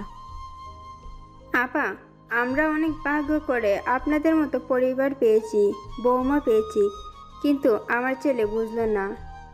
আপনারা এত কিছুর পরও আমাদের সাথে ভালো ব্যবহার করছেন, তাতে আমরা কৃতজ্ঞ। না মা, আপনারা নিজেদের দোষী ভাববেন না। যা হয়েছে সব আল্লাহর ইচ্ছেতে হয়েছে। আপনারা শুধু আমার জন্য দোয়া করবেন যেন আমার সন্তানদের ভালোভাবে মানুষ করতে পারি। হ্যাঁ মা, তোমাদের জন্য সবসময় দোয়া করি। রাফিসা ইভার সাথে ঘুমাচ্ছিল। সবার কথার আওয়াজ শুনে ঘুম থেকে উঠে গেল। দাদা দাদিকে দেখে খুব খুশি হয়েছে। কিছুক্ষণ আমাদের সাথে সময় কাটিয়ে বিকেলে ওনারা চলে গেল। সারাদিন সবার সাথে থেকে ভালো লেগেছে। সন্ধ্যায় সবাই চা খেয়ে টিভি দেখতে বসেছে। ইভার টিভি দেখতে একদম ভালো লাগছে না, তাই নিজের রুমে শুয়ে সেই রোহানের স্মৃতিতে চলে গেল। 5 বছরের স্মৃতিতে কম কিছু নেই, এগুলো ভুলে থাকা সম্ভব নয়। রোহান অফিসে থাকাকালীন সময়ে মাঝে মাঝে ভয়েস মেসেজ দিত। লক্ষ্মী শোনো পাখিটা, এখন খেয়ে নাও। আমি খেয়েছি। আজকে শাড়ি পরে রেডি থেকো, ঘুরতে নিয়ে যাব। খুব মিস করছি আমার মিষ্টি বউটাকে। ভয়েস মেসেজগুলো শুনে ইভার চোখের পানি আটকে রাখতে পারল না। তিহান ভাইয়া ইভার রুমে এসে বলল, দেখ যে হারে আমাদের দেশে ঝড় বৃষ্টি হচ্ছে তাতে সবাই দুর্ভোগে পড়েছে। তুই আর চোখের পানি দিয়ে ঘরে বন্যা তৈরি করিস না। আমার ভালো লাগছে না, তুমি এখন মজা করো না তো। তোকে যে ভালো থাকতে হবে, নয়তো আমি ভালো থাকতে পারবো? আমাকে নিয়ে এত ভেবো না, যাও সবার সাথে গিয়ে গল্প করো। আমি তোর সাথে গল্প করব। আচ্ছা শুনি তো, কি এমন গল্প করবে? ছোটবেলায় আমি একবার গাছ থেকে পড়ে হাত ভেঙে গিয়েছিল। আম্মু সারাক্ষণ খেয়াল রাখতো আমার কখন কি দরকার পড়ে। স্কুলে গেলেও আম্মু স্কুলে গিয়ে বসে থাকতো। আমি ব্যথা পেয়ে কান্না করলে আমার কষ্ট দেখে আম্মু কাঁদতো। সন্তানেরা ভালো না থাকলে বাবা মাও ভালো থাকে না। দেখ, রাফিসা অসুস্থ হলে তোর কত কষ্ট হয়, ঠিক তেমন মামা মামিরও তোর জন্য কষ্ট হয়। তোর জীবন তো এখনো পড়ে আছে। আল্লাহ তোকে কম কিছু দেয়নি তো, তোর পরিবার তোর সাথে আছে। একটা মিষ্টি মেয়ে আছে, আবার একজন তোর কোল আলো করে আসবে। ছোট্ট হাত দিয়ে তোকে আদর করব। 2টো বাচ্চা সারাক্ষণ তোকে মা মা বলে ডাকবে। এর থেকে তোর আর কি চাই? আশা করি তুই ভালো থাকবি। তিহানের কথা শুনে ইভার চোখে পানি চলে এলো। ইভা বলল, হ্যাঁ ভাইয়া, তুমি একদম ঠিক বলেছ। আমি ভালো থাকবো আর কারোর জন্য কষ্ট পাবো না। এবার বড় ভাবি আর ছোট ভাবি রুমে এসে বলল, আমার একটা মাত্র ননদকে মন মরা দেখতে ইচ্ছে করছে না, তাই চলে এলাম লুডো খেলতে। সাথে আমের আচার নিয়ে এসেছি ইভার জন্য। তোমরা দেখে আমার কথা ভুলে গেছো। এত স্মার্ট দেবরের কথা কি ভুলে থাকা যায়? তোমার জন্য চানাচুর নিয়ে এসেছি। না, আমার আমের আচারের ভাগ চাই। ছোটবেলার অভ্যাস তোমার গেল না, আমার জিনিসে খালি ভাগ বসাও। ঝগড়া তোলা থাক, এখন লুডো খেলা শুরু করি। চারজন মিলে লুডো খেলে কখন যে সময় পার করলো সেটা বুঝতে পারে না ইভা। রাতে খাওয়া শেষ করে ঘুমাতে গেল। ডাভিসা ইভাকে জড়িয়ে ধরে ঘুমালো। আজকে ইভার মাও ইভার সাথে ঘুমাবে। ইভার মাথায় হাত বলিয়ে দিচ্ছে। কখন যে ঘুমিয়ে গেল নিজেও বুঝতে পারে না। সকালে ইভার ফুপি এলো, মানে তিহানের মা।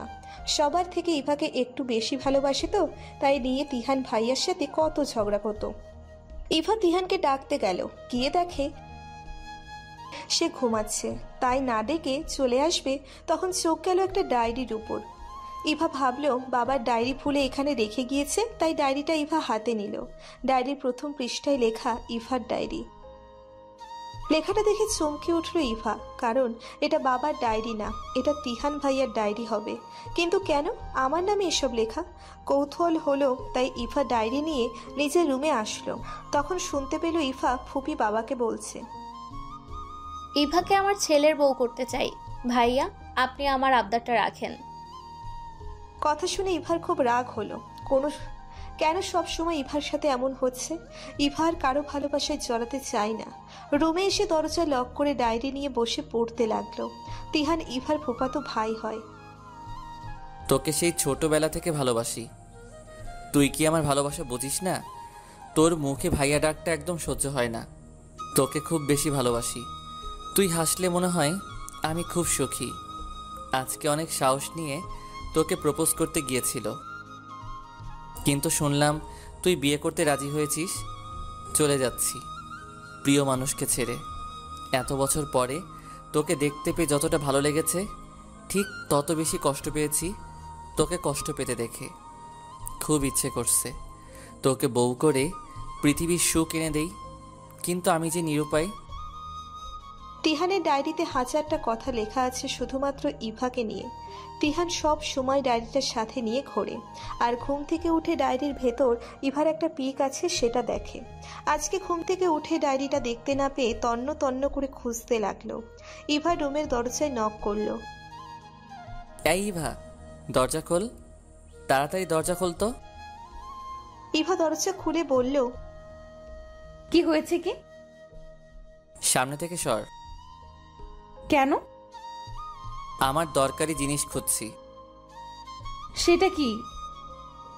খপ করে ডায়েরিটা তিহান হাতে নিয়ে বলল, তুই আমার ডায়েরিতে কেন হাত দিয়েছিস? অন্যের পার্সোনাল কোনো কিছু দেখতে নেই, তা জানিস না? ভাইয়া তুমি কেন এমন করছো? তুমি কেন বোঝো না আমার জীবন নষ্ট হয়ে যাবে? আমার জীবন নিয়ে তোকে ভাবতে হবে না। আগে কোনোদিন ভাবিসনি, এখন ভেবে করবি কি? যত সব। তিহান রাগে কচকচ করতে করতে চলে গেল। ইভা খাটের উপর ধপাস করে বসে পড়ল। ইভা ভাবছে এসব কি হচ্ছে? এত বছর পর কেন তিহানের ভালোবাসার কথা জানলাম? শুধুমাত্র আমার জন্য তিহান ভাইয়া সবাই ছেড়ে দূরে থাকে, আবার এখনো আমার জন্য কষ্ট পাচ্ছে।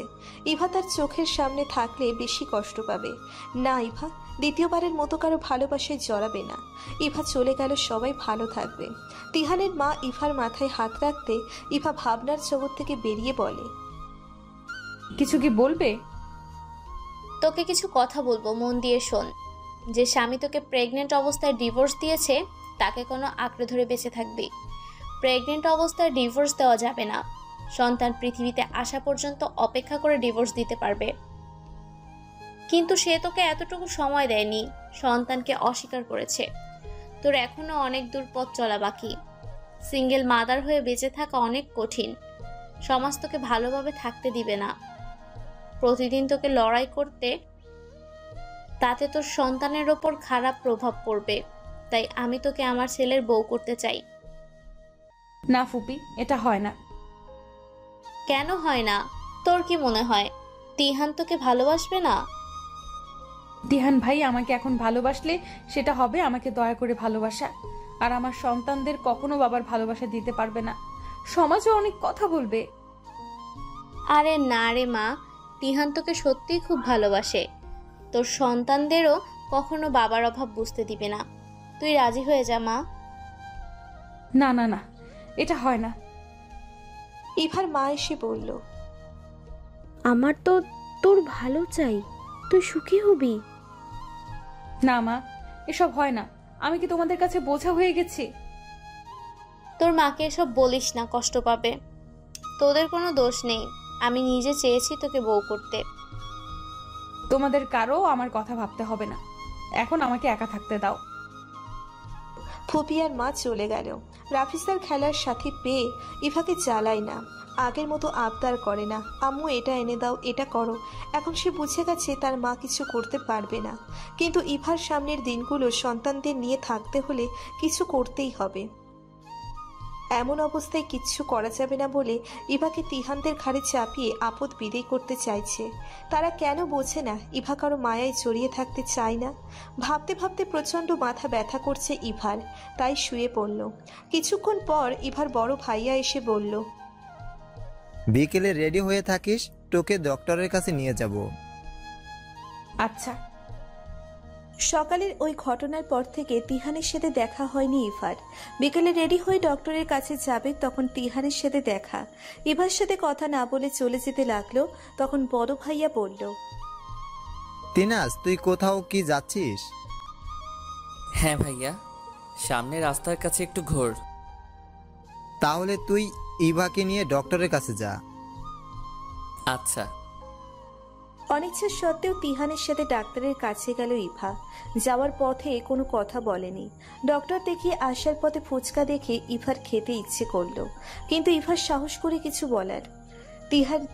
তিহান রিক্সা থামাতে বলে, গিয়ে অনেক ফুচকা কিনে আনলো। বাসায় এসে সবাই একসাথে ফুচকা খেতে লাগলো। তখন আবার সেই এক প্রসঙ্গ শুরু হলো তিহানের সাথে বিয়ে নিয়ে। এবার রুমে এসে নিচের আর রাফিসার টুকিটাকি জিনিস গুছিয়ে রাখলো। রাতে খাওয়া দাওয়া শেষ করে সবাই ঘুমাতে গেল। ইভার চোখে ঘুম নেই, সবাই ঘুমাবে সেই অপেক্ষা করতেছে ইভা। ইভা ভাবছে এই বাড়িতে থাকলে কেউ শান্তিতে থাকতে দিবে না, তাই রাফিসাকে নিয়ে চলে যাবে। ইভা ভাবছে সবাই ঘুমিয়ে গেছে, এখনই পালানোর সময়। রাফিসা ঘুমাচ্ছে, তাই ওকে কোলে নিয়ে আর এক হাতে ব্যাগ নিয়ে সন্তানদের ভালোর জন্য এতটুকু কষ্ট সহ্য করতেই হবে। ইভা রুমের দরজা আস্তে করে খুলে বেরিয়ে মেইন দরজার কাছে গিয়ে দরজাটা খুলল। তখন ইভার বাবা বলল, তুই এত রাতে কোথায় যাচ্ছিস? তুমি এখনো ঘুমাওনি কেন? আমরা কি তোর কেউ হয় না? এতটা বড় হয়ে গেছি যে তোর সন্তানদের নিয়ে বাড়ি ছেড়ে চলে যাচ্ছিস? আমরা কি তোর কোনো ক্ষতি চাচ্ছি নাকি? না বাবা, এভাবে বলো না। আমার জন্য তোমাদের কোনো অসুবিধায় ফেলতে চাই না। খুব বেশি বড় হয়ে গেছিস, যা ইচ্ছা হবে তাই করবি নাকি? রুমে গিয়ে ঘুমা যা। বলে বাবা রাফিসাকে ইভার কোল থেকে নিতে গেল। বাবার খুব রাগ হয়ে গেছে, তাই কিছু না বলে রুমে চলে যেতে লাগলো। Happy birthday to you Iva. কয়েকটা বেলুন ফাটানোর শব্দ। ইভা পেছনে ফিরে দেখে বাবা, মা, ভাইয়া, ভাবি, ফুপি, তিহান দাঁড়িয়ে আছে, সাথে একটা কেক। চোখ ঝলমল করছে। যারা ইভাকে এত ভালোবাসে তাদেরকে ছেড়ে চলে যাচ্ছে শুধুমাত্র কারো স্মৃতি আগলে রাখার জন্য, যে ইভার সাথে বেইমানি করেছে। না, ইভা ভুল করেছে, তাদেরকে আর কষ্ট দিবে না। মা ইভার কাছে এসে বলল, তুই তোর সন্তানদের কথা ভেবে আমাদের ছেড়ে চলে যাচ্ছিস। তুই কি আমার সন্তান না যে তোর কথা আমরা ভাববো না? আমরা তো তোর ভালো চাই। মা, আমার ভুল হয়ে গেছে। তোর এই ভুলের শাস্তি অনেক কঠিন হবে। এ না, হ্যাঁ, তোর শাস্তি হচ্ছে কেক কেটে সবাইকে খাইয়ে দে। সবাই হা হা করে হেসে উঠল। খারাপ সময় পরিবার পাশে থাকলে হাজারটা খারাপ সময় অতিক্রম করা যায়। কেক কেটে সবাইকে খাইয়ে দিল। তিহান ইভার দিকে তাকায়নি। আজকে তিহানের জন্য তোকে ধরতে পেরেছি। তিহান তোকে দেখেছে তুই জিনিসপত্র গোছাচ্ছিস। তুই চলে গিয়ে আমাদেরকে সারপ্রাইজ দিতে চেয়েছিলি, তাই আমরা আগে তোকে সারপ্রাইজ দিলাম। ইভা তিহানের কাছে গিয়ে বলল, ধন্যবাদ ভাইয়া, তোমার জন্য আবার পরিবারকে ফিরে পেলাম। আমার একটা ভুলে অনেক ক্ষতি হয়ে যেত। তোর সুন্দর জীবন নষ্ট হয়ে যাবে সেটা কি আমি চাইতে পারি না? আমরা সবাই তোর ভালো চাই। আমার ভুল হয়ে গিয়েছে। আচ্ছা, সবার এখন ঘুমানোর দরকার, বিশেষ করে তোর। যা গিয়ে ঘুমা। যে যার মতো করে ঘুমোতে গেল। ইভাও ঘুমোতে এসেছে, কিন্তু ঘুম আসছে না। ইভা এপাশ ওপাশ করতে লাগলো, ঘুমানোর অনেক চেষ্টা করছে। ইভা তাও ঘুম আসছে না। ঘড়ি দেখলো 2:30 বাজে। একটু ঘুমিয়ে ভোরে ছাদে গেল ইভা। ছাদের অনেক গোলাপ ফুলের গাছ আছে, ইভার খুব ভালো লাগার জিনিস। গাছে পানি দিয়ে হাঁটতে শুরু করলো ইভা। তিহানের আগমন ঘটে ছাদে। ইভাকে দেখে বলল, তোর এই সময় ছাদে আসা একদম উচিত হয়নি, আর কখনো একা আসবি না। জানি উচিত হয়নি, তাও প্রকৃতির সাথে একা থাকতে ইচ্ছে হলো। বেবিটা আসুক, তারপর তোর যত খুশি একা থাকিস। আমাকে এত ভালোবাসো, তাহলে সেদিন অন্যের বউ হতে দিয়েছিলে কেন? তোকে বলার সাহস পাইনি। সাহস করে বলে দিতে, যা হবার হতো। বুঝতে পারিনি তুই এত তাড়াতাড়ি আমাকে ছেড়ে যাবি। এখন নিজের জীবনটা গুছিয়ে নাও। তোকে ছাড়া সম্ভব না, অনেক চেষ্টা করেছি, তাও পারিনি। তুই চাইলে তোকে আমার বউ করব। এটা হয় না। কেন হয় না? আমাকে একটাবার সুযোগ দে, আমি সুখী রাখতে পারবো। আমার 2টো সন্তান আছে, তাদেরকে ছেড়ে কখনো থাকতে পারবো না। আর তুমি অন্যের সন্তানের দায়িত্ব কেনই বা নিবে? তোর সন্তানেরা কখনো বাবার অভাব বুঝবে না। আমি ভালো বাবা হয়ে দেখাবো। না ভাইয়া, চাইলেই সব হয় না। তিহান ইভার হাত ধরে বলল, শুধু একটাবার আমাকে বিশ্বাস করে দেখ, তোর বিশ্বাসের মর্যাদা রাখবো। ইভা হাতটা সরিয়ে দিয়ে বলল, আমি প্রতিষ্ঠিত হতে চাই, কারোর উপর ডিপেন্ড করে বাঁচতে চাই না, কারণ আমার মনে হবে সে আমাকে দয়া করছে। আচ্ছা, সব কিছুতে তোকে আমি হেল্প করব, আমাকে সাথে রেখে দেখিস। তারপর তোর যদি মনে হয় আমি তোর বিশ্বাসের জায়গা করতে পারিনি, তখন আমি সারা জীবনের জন্য তোর জীবন থেকে সরে যাব। ঠিক আছে, তাই হবে। এখন তুমি সবাইকে বলবে যে তুমি বিয়ে করবে না। আচ্ছা। ইভা নিচে এসে সবার জন্য চা বানালো। ইভার মা একটু রাগারাগি করেছে কেন রান্নাঘরে গিয়েছে তাই। আজকে ইভার পছন্দের সব কিছু রান্না করেছে। দুপুরে খাওয়া দাওয়া শেষ করে ইভা কিছুক্ষণ শুয়ে থেকে রেডি হয়ে বের হলো। কাছে একটা পার্কে ঘুরতে যাবে। তিহান, রাফিসা আর তিয়াস। বাসা থেকে বের হতে পাশের বাসার একজন আরেকজনের ইভাকে দেখে বলল, ডিভোর্স হয়েছে, তাও কোনো লজ্জা নেই? প্রেগনেন্ট অবস্থায় বাসা থেকে বের হয়েছ? ওদের কথা শুনে তিহান বলল, আপনার মেয়ের সাথে যদি কিছু হয় তাকেও কি এসব কথা বলবেন? ও কি আপনার টাকায় খায় না পড়ে যে আপনার অসুবিধা হচ্ছে? তিহানের কথা শুনে ইভার কাছে খুব ভালো লাগলো, তাই ইভাও গিয়ে প্রতিবাদ করলো। প্রেগনেন্ট অবস্থায় বাসা থেকে বের হওয়া যাবে না কেন? কোথাও কি লেখা আছে? আর আমার দোষ আছে কিনা তা আপনি জানলেন কিভাবে? কোনো নিউজ পেপারে আমার নামে লেখালেখি হয়? এসব বাদ দিয়ে ভালো কিছু চিন্তা করুন। ওনাদের সাথে আর কোনো কথা না বলে পার্কে গেল। ওনাদের কথা শুনে ইভার খারাপ লাগলো। ঘুরতে এসে ইভার খুব ভালো লাগলো। ফুচকা ও আইসক্রিম খেয়ে সন্ধ্যার আগে বাসায় ফিরে গেল। পরের দিন তিহান তাদের বাসায় চলে গেল। মাঝে মাঝে ইভাকে দেখতে আসতো আর প্রতিদিন খোঁজ নিত। এভাবে কেটে যায় কয়েক মাস। হঠাৎ রাত 10টার সময় প্রচন্ড প্রসব যন্ত্রণায় ছটপট করছে ইভা। মাকে ডাক দেওয়ার শক্তিটুকু পাচ্ছে না ইভা। রাফিসা ফোনে গেম খেলছে। ইভা ওকে কোনো মতে বলল, তোমার নানুকে ডেকে নিয়ে আসো। ওকে আম্মু। রাফিসা মাকে ডাক দেওয়ার আগে মা গরম দুধ নিয়ে আসে। ইভাকে এই অবস্থায় দেখে তাড়াতাড়ি হাত থেকে দুধের গ্লাস টেবিলের ওপর রেখে ভাইয়া ভাবিদের ডেকে ইভাকে হসপিটালে নিয়ে গেল। ইভা জ্ঞান ফিরে দেখে সবাই বাচ্চাটাকে আদর করছে। কে কোলে নিবে সেটা নিয়ে তর্ক। এ বলছে এখন কোলে নিব, আবার ও বলছে আমি কোলে নিব, তাই সবাই খুব খুশি। তিহান ইভার পাশে এসে বসে। ইভার জ্ঞান ফিরেছে দেখে তিহান বলল, ইভার জ্ঞান ফিরেছে, বেবিটা ওর কাছে দাও। ইভার মা এসে কাছে বেবি দিল।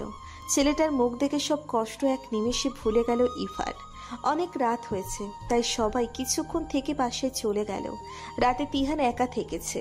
খুব সকালে ঘুম ভেঙে গেছে ইভার। চোখ গেল তিহানের দিকে। ও চেয়ারের সাথে হেলান দিয়ে ঘুমোচ্ছে। মানুষটা সত্যি ইভার জন্য অনেক করেছে। পরিবারের সাপোর্টের সাথে ও ইভার শক্তি ছিল। ছায়ার মতো তিহান ইভার সাথে ছিল। অনেকবার মনে করেছে ও ইভাকে দয়া করছে, কিন্তু না, ইভার ভুল ভেঙেছে। তিহান যা করছে সব মন থেকে ইভাকে ভালোবেসে করছে। ইভা এক ধ্যানে তিহানের দিকে তাকিয়ে আছে। ওর ঘুম ভেঙে গেছে। ইভাকে বলল, তোর কি অসুস্থ লাগছে? না, আমি ঠিক আছি। বাবুটাও ঘুম থেকে উঠে গেছে। তিহান কোলে নিয়ে হাঁটছে আর কত কথা বলছে। মনে হচ্ছে বাবা ছেলে কথা বলছে। দেখ ইভা, তোর ছেলের হাসি কি মিষ্টি। আমার সোনা বাবা। ভাইয়া, তুমি তো ওর মতো বাচ্চা হয়ে গেছো। একদম ভাইয়া বলবি না, ছেলের বাবা হয়ে গেলাম আর এখনো ভাই ভাই করে। কি বলছো এসব? ভেবে বলো। আমি ঠিকই বলছি, ওর বাবা আমি হব। এবার তোর আর কোনো কথা শুনবো না। এটা হয় না। হয় কি না তা আমি বুঝে নিব। একটা কথা ছিল, বলবো? তোর 1000টা কথা শুনতে রাজি আছি, তুই বল। একটা স্কুলে জবের জন্য অ্যাপ্লাই করেছিলাম, ওনারা ইন্টারভিউ দিতে ডেকেছে। খুব ভালো কথা, তুই জব করলে আমার কোনো আপত্তি নেই। তোকে আমি নিজে ইন্টারভিউ দিতে নিয়ে যাব। তুমি খুব ভালো ভাইয়া। আবার ভাইয়া বললে মাইট দিব। রাফিসা এসে ভাইকে কোলে নিয়ে কত আদর করছে। তিন্নি তিয়াসও কম না, ওরাও ছোট ভাইকে নিয়ে খুব আদর করছে। একটা বাচ্চা আসায় সবার মুখে হাসি, কিন্তু যে বাচ্চার বাবা ছিল সে খুশি হতে পারেনি। আজও তার কথা ভাবলে চোখে পানি আসে ইভার। ইভার মা ইভার পাশে বসে বলল, মারে, এই খুশির দিনে চোখে পানি আনতে নেই। ওরা তো তোর সব এখন, আর কষ্ট পাওয়ার সময় না। হ্যাঁ মা, আমি আর কষ্ট পাবো না। আমার সোনা মেয়ে। 4 দিন হসপিটালে সারাক্ষণ তিহান সাথে ছিল। অনেক করে বলেছে বাসায় যেতে, কিন্তু না, তার এক কথা, ইভাকে বাসায় পৌঁছে দিয়ে তার ছুটি হবে, তার আগে না। মা বাবা ভাইয়া বাবুকে নিয়ে আগে গাড়িতে গিয়ে বসেছে। ইভা আর তিহান হসপিটাল থেকে বের হতে চোখ গেল রোহানের দিকে। সাথে নিশিতাও ছিল। একটা দীর্ঘ নিঃশ্বাস ফেলে ওদের এড়িয়ে যেতে লাগলো। তখন নিশিতার ইভার কাছে এসে বলল, কেমন আছো ইভা? ভালো, আপনি? ভালো। সামান্য একটা কাজের মেয়ে হয়ে এত নামি দামি হসপিটালে কি করছো? সেটা আপনার না জানলেও চলবে। রোহান এসে বলল, যার তার সাথে পাবলিক প্লেসে কথা বলাটা আমার একদম পছন্দ না। এখানে থেকে চলো। না, দাঁড়াও শুনি, ওর দিনকাল কেমন যাচ্ছে। আর আমাদের বাসায় কাজের লোকের দরকার আছে, ওকে রাখলে ভালো হয়। তিহান এবার রেগে বলল, আপনি কাকে কাজের লোক বলছেন? হ্যাঁ, জানেন আপনার স্বামীর আসল কুকীর্তি কি? এই মেয়েটা আপনার স্বামীর প্রাক্তন স্ত্রী। মানে কি? মানে খুব সহজ। আপনার স্বামীর প্রাক্তন স্ত্রী যাকে কাজের লোক বলছেন, সে ছিল তাকে ঠকিয়ে আপনাকে বিয়ে করেছে এবং আপনাকেও ঠকিয়েছে মিথ্যা কথা বলে। ইভা 4 মাসে প্রেগনেন্ট ছিল, তখন ডিভোর্স দিয়েছে। ভাবতে পারছেন কতটা নিচু মনের মানুষ? আপনার টাকার লোভে পরে বিয়ে করেছে। এখন আপনার থেকে বেশি টাকাওয়ালা মেয়েকে পেলে আবার যেন বিয়ে না করে, সেদিকে নজর রাখবেন। তিহান, চুপ করো, চলো এখন। কাজটা ঠিক করিস নে। কাজটা ঠিক করেছি কিনা তা আপনার থেকে জানার কোনো ইচ্ছে নেই। তোমার মতো খারাপ লোকের বেবি আমি রাখবো না, আজই অপারেশন করব। নিশিতা রেগে চলে যাচ্ছে, পিছনে রোহানও যাচ্ছে। তোমার এতটা রাগ হওয়ার দরকার ছিল না। ওদের মতো করে তো ওরা ভালো ছিল। ও তোকে কষ্ট দিবে, আর আমি চোখের সামনে এসব সহ্য করতে পারবো না। ওর শাস্তি একদিন ঠিক হবে। আমিও চাই ওর কঠিন শাস্তি হোক। শাস্তির আগুন তো তুমি শুরু করে দিলে। এটা ওর প্রাপ্য ছিল। বাসায় সারাক্ষণ বাচ্চাদের হই হুল্লোড় লেগে আছে। তিহান বাসায় এসে কিছু সময় ঘুমিয়ে আবার লেগে পড়েছে বাচ্চাদের সাথে খেলতে। ফুপি এসে বলল, জানিস ইভা, গত 6 বছরে তিহানকে এরকম খুশি দেখিনি। তোর বাচ্চাদের নিয়ে আমার ঘর খুশিতে ভরে দে মা। ফুপি তুমি আবার শুরু করলে? মরার আগে তোদের সুখী দেখতে চাই, আমার একটাই কথা। আচ্ছা তোমার কথা শুনবো, এখন আমার মাথায় হাত বুলিয়ে দাও তো, আমি ঘুমাবো। দিচ্ছি। 3 দিন পরে রোহানের মা বাবা দেখতে এসেছে। তারাও খুব খুশি হয়েছে। রোহানের সাথে তাদের কোনো সম্পর্ক নেই। রাতে বাবা আর ফুপি ইভার রুমে এসে বলল, 10 দিন পরে তোর আর তিহানের বিয়ে হবে, আমার কথার নড়চড় হবে না। না বাবা, আমার একটু সময় চাই। তোকে অনেক সময় দেওয়া হয়েছে, আর সময় দিতে পারবো না। তিহান এসে বলল, ওকে বিয়ের জন্য জোর করতে হবে না। আমি আমেরিকা চলে যাচ্ছি খুব তাড়াতাড়ি। ইভাকে আমার সবাই অনেক বুঝিয়েছি, অনেক সময় দিয়েছি। এখন আমার পক্ষে কিছু করা সম্ভব না, তাই বিদেশে চলে যাব। না বাবা, তুই বিদেশে যাস না, আমরা সবাই আছি তো। এবার ঠিক বিয়েতে রাজি হয়ে যাবে। না মামা, জোর করে কারো মন পেতে চাই না। যে এতদিনে আমাকে বুঝলো না, সে আর কখনো বুঝতে পারবে না। মা, সকলে আমরা বাসায় চলে যাব, রেডি থেকো। তিহান রুম থেকে বেরিয়ে গেল। এবার ফুপি বলল, তোকে আর আমি জোর করব না। জোর করে কোনো সম্পর্কে সুখী হওয়া যায় না, তাই তোর ইচ্ছের বিরুদ্ধে বিয়ে করতে হবে না। ইভার বাবাও রুম থেকে বেরিয়ে গেল। ফুপিও চোখ মুছতে মুছতে বেরিয়ে গেল। সকালে তিহান ফুপি রেডি হয়েছে বাসায় যাওয়ার জন্য। রাফিসার সাথে তিহানের খুব ভাব। রাফিসা তিহানকে বলল, তুমি আমাকে ছেড়ে চলে গেলে আমাকে কে করতে নিয়ে যাবে বলো? তোমাকে ছেড়ে থাকতে আমারও কষ্ট হবে, কিন্তু আমার অনেক কাজ আছে, তাই যেতে হবে। তিহান রাফিসাকে আদর করে ফুলি ডাকে, তোমার সাথে আমিও কাজ করব, আমাকে নিয়ে যাও। না ফুলি, আমি কিছুদিন পরে আবার আসব। আবার আসলে আমাকে নিয়ে যাবে তো? তিহানের চোখ ছলছল করছে। সবার সামনে নিজেকে কন্ট্রোল করছে সেটা বুঝতে পারছে ইভা। ইভা দরজার এক কোণে দাঁড়িয়ে, আর কোলে ছোট্ট ঈশান আছে। ছোট্ট ভাবি ইভাকে আস্তে করে বলল, বোন আমার, তুমি তিহানকে যেতে দিও না, এখনো সময় আছে, তিহানকে আটকাও। ভাবি, আমি কি দ্বিতীয়বার সুখী হতে পারবো? কোনো গ্যারান্টি আছে? খুব সুখী হবে। দেখেছো রাফিসার সাথে ভাইয়ের সম্পর্ক কত ভালো। মনে হয় বাবা চলে যাচ্ছে তাই মেয়ে কাছে।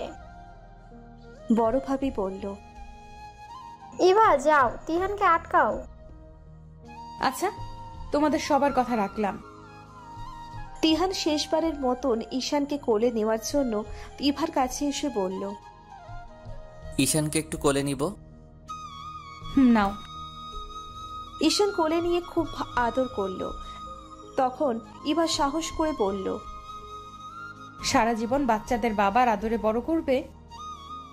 তিহান ইভার কথা শুনে এক গাল হাসি দিয়ে বলল, সত্যি তুই চাস আমি ওদের বাবা হই? চাই। তুমি তোমার ফুপি আর পুচকের বাবা হও। তিহান ফুপির কাছে গিয়ে বলল, মা, ইভা বিয়েতে রাজি হয়েছে। সত্যি ইভা, তুই রাজি হয়েছিস? হবে। রুমে চলে এলাম। দ্বিতীয় বিয়ে, তাও 2টো বাচ্চা নিয়ে সহ। লজ্জা তো করবেই। বাবা বাজার থেকে এসেছে শুনে ইভা বিয়ে করতে রাজি হয়েছে, তাতে খুব খুশি হয়েছে। ভাই ভাবি মা তারাও খুব খুশি। এখন সবার খুশিতে ইভাও খুশি হয়ে গেছে। নিজের জন্য আলাদা কোনো ভালো লাগা নেই। জীবনের সব ভালো লাগার রং মুছে গেছে। অনেকদিন হলো শাড়ি পরে না, তাই আলমারি থেকে লাল কালো কম্বিনেশন কালারের শাড়ি বের করে পরল ইভা। হাতে কয়টা চুড়ি, কানে ঝুমকো আর চুলগুলো খোপা করা। এমন সময় বড় ভাবি এসে বলল, ওয়াও, এতগুলো কিউট লাগছে, দেখে দেখি কার নজর যেন না লাগে। আরে ভাবি, কি করছো? এই বুড়ো বয়সে আমার দিকে কেউ তাকাবে না, আবার তো নজর। ইস, আমার ছোট বোনটাকে দেখতে কত সুন্দর লাগছে। তোমাদের মতো ভাবি যেন সবার ঘরে ঘরে হয়, তাহলে আমাদের মতো মেয়ের কোনো কষ্ট থাকবে না। তোমার মতো মেয়ে যেন সবার ঘরে হয়। চলো, তোমার সাথে রান্না করব। আচ্ছা চলো। ঈশানকে কোলে নিয়ে ইভা তিহানকে বলল, ওনাকে নিয়ে বসে থাকেন, আমার কাজ আছে। তিহান ইভার হাত টেনে ওর পাশে বসিয়ে বলল, তোকে শাড়ি পরলে কতটা সুন্দর লাগে জানিস? আর এতদিন কেমন বুতুম পেঁচা হয়ে থাকতি। তুমি আমার নামে একটু বেশি প্রশংসা করো। আমার কি খেদে কাজ নেই যে তোর নামে প্রশংসা করব? যেটা সত্যি আমি সেটা বলেছি পাগলি। হয়েছে, আর বলতে হবে না, আমি রান্না করতে যাব। একটু সময় আমার কাছে থাক। না, এখন সময় নেই। একটু কি ভালোবাসা যায় না? বিয়ের পর সব ভালোবাসা পাবে, এখন গেলাম। হঠাৎ অঝোর ধারায় বৃষ্টি শুরু হলো, তাই খিচুড়ি, ইলিশ মাছ ভাজা আর গরুর গোস্ত রান্না করলো দুই ভাবি আর ইভা। তিহানের বিয়ে ঠিক হলো 5 দিন পরে। ঘরোয়াভাবে আয়োজন হবে। দুপুরে খাওয়া দাওয়া শেষ করে সবাই একসাথে বসে লিস্ট করছে বিয়েতে যা যা কিনতে হবে। ওদিকে রোহান আর নিশিতার সাথে খুব ঝামেলা হচ্ছে। নিশিতা সব সত্যি জানার পর রোহানকে ডিভোর্স দেওয়ার সিদ্ধান্ত নিয়েছে।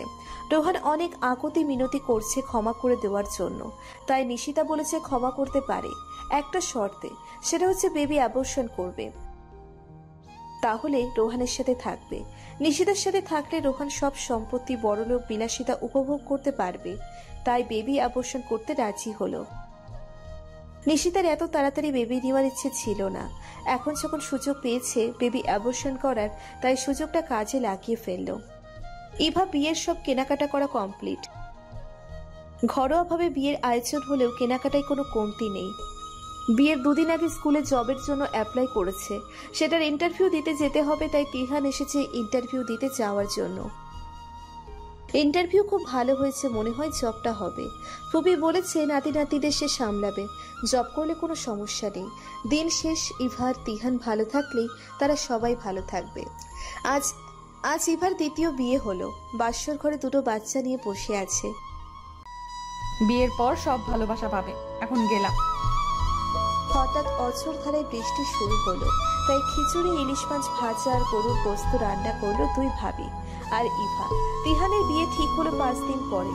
ঘরোয়াভাবে আয়োজন হবে। দুপুরে খাওয়া দাওয়া শেষ করে সবাই একসাথে বসে লিস্ট করছে বিয়েতে যা যা কিনতে হবে। ওদিকে রোহান আর নিশিতার সাথে খুব ঝামেলা হচ্ছে। নিশিতা সব সত্যি জানার পর রোহানকে ডিভোর্স দেওয়ার সিদ্ধান্ত নিয়েছে। রোহান অনেক আকুতি মিনতি করছে ক্ষমা করে দেওয়ার জন্য, তাই নিশিতা বলেছে ক্ষমা করতে পারে, একটা শর্তে, সেটা হচ্ছে বেবি অ্যাবর্শন করবে, তাহলে রোহানের সাথে থাকবে। নিশিতার সাথে থাকলে রোহান সব সম্পত্তি, বড়লোক, বিলাসিতা উপভোগ করতে পারবে, তাই বেবি অ্যাবর্শন করতে রাজি হলো। নিশিতার এত তাড়াতাড়ি বেবি নেওয়ার ইচ্ছে ছিল না। এখন যখন সুযোগ পেয়েছে বেবি অ্যাবর্শন করার, তাই সুযোগটা কাজে লাগিয়ে ফেলল। ইভা বিয়ের সব কেনাকাটা করা কমপ্লিট। ঘরোয়াভাবে বিয়ের আয়োজন হলেও কেনাকাটায় কোনো কমতি নেই। বিয়ের 2 দিন আগে স্কুলে জবের জন্য অ্যাপ্লাই করেছে, সেটার ইন্টারভিউ দিতে যেতে হবে, তাই তিহান এসেছে ইন্টারভিউ দিতে যাওয়ার জন্য। ইন্টারভিউ খুব ভালো হয়েছে, মনে হয় জবটা হবে। ফুপি বলেছে নাতি নাতিদের সে সামলাবে, জব করলে কোনো সমস্যা নেই। দিন শেষ ইভার তিহান ভালো থাকলেই তারা সবাই ভালো থাকবে। আজ ইভার দ্বিতীয় বিয়ে হলো। বাসর ঘরে 2টো বাচ্চা নিয়ে বসে আছে। কোনোদিন এভাবে থাকতে হবে ভাবেনি। নতুন করে আবার বিশ্বাস করতে শুরু করবে। নতুন সংসারে লোকজনকে মানিয়ে নিয়ে কাজ করা। সবাই ইভার চেনা মানুষ হলেও ইভা তাদের বাড়ির বউ। ইভার অনেক দায়িত্ব আছে, সব কিছু সামলে জব করা কঠিন হবে, তাও ইভাকে পারতে হবে। পরনির্ভরশীল হয়ে জীবনে একবার ঠকেছে, তাই এবার পরনির্ভরশীল হয়ে থাকতে চাই না। ইভার সন্তানদের বোঝাতে হবে জীবনের সব কঠিন সময় তাদের মা হেরে যায়নি, সাফল্য হয়ে দেখিয়েছে। এই যে ম্যাডাম। ও হ্যাঁ, তুমি এসেছো, আমি খেয়াল করিনি। ভাবনার জগতে বাড়ি বানিয়ে রাখলে আমার বাড়িতে কে আছে না আছে তা দেখবে কিভাবে? তেরা বেকা কথা সব সময় থাকবেই। তা একটু আছে। ইভা তিহানকে সালাম করলো। তিহান ইভাকে জড়িয়ে ধরে বলল, আমি কখনো তোমার বিশ্বাসের অমর্যাদা করব না। তোমাকে সুখী রাখার জন্য যা করতে হবে সব করব, কিন্তু কোনোদিন আমাকে ছেড়ে চলে যেও না। তিহানের স্পর্শ অস্বস্তি লাগলো। কেন জানি তাকে মন থেকে মেনে নিতে পারলো না ইভা, তাই ওকে ছাড়িয়ে বলল, শুধু আমার সন্তানদের বাবার ভালোবাসা দিলেই খুশি হব। আমার ভালোবাসার অভিযোগ করার সুযোগ করতে পারবে না, কথা দিচ্ছি। কিন্তু আমার একটা রিকোয়েস্ট আছে, রাখবে? চেষ্টা করব রাখতে। ফুলি, পুচকে আমার পরিচয় বড় হবে। কোনো খারাপ মানুষ ওদের বাবা ছিল সে পরিচয় ওরা থাকবে না। তিহানের কথা শুনে কেটে দিল ইভা। সে না চাইলে রোহানের সন্তান রোহানের পরিচয় থাকতো সারা জীবন, ওরা খারাপ মানুষের পরিচয় নিয়ে থাকতো। তিহান সত্যি ইভার জন্য অনেক বড় পাওয়া। শুভ দিনে কাটতে নেই। আমি যদি কিছু ভুল বলে থাকি তাহলে মাফ করো। আমি তোমাকে কষ্ট দিতে কিছু বলিনি। না, তুমি যে ওদের বাবার পরিচয় দিবে তাতে আমি খুব খুশি হয়েছি। তুমি আমার স্ত্রী, তাই ওরাও তো আমার সন্তান। পুচকেটা ঠিক করে শুয়ে দিবে তো? দেখো কেমন কাঁধ হয়ে ঘুমিয়ে আছে। বলেই তিহান ঈশানকে ঠিক করে শুইয়ে দিল। রাফিসা অনেক আগে ঘুমিয়ে গেছে। ম্যাডাম, আবার কোথায় হারিয়ে গেলেন? কোথাও না। এখন ঘুমিয়ে পড়ো, খাট বড় আছে। আমি কি এখানে ঘুমাতে পারি? অবশ্যই পারো।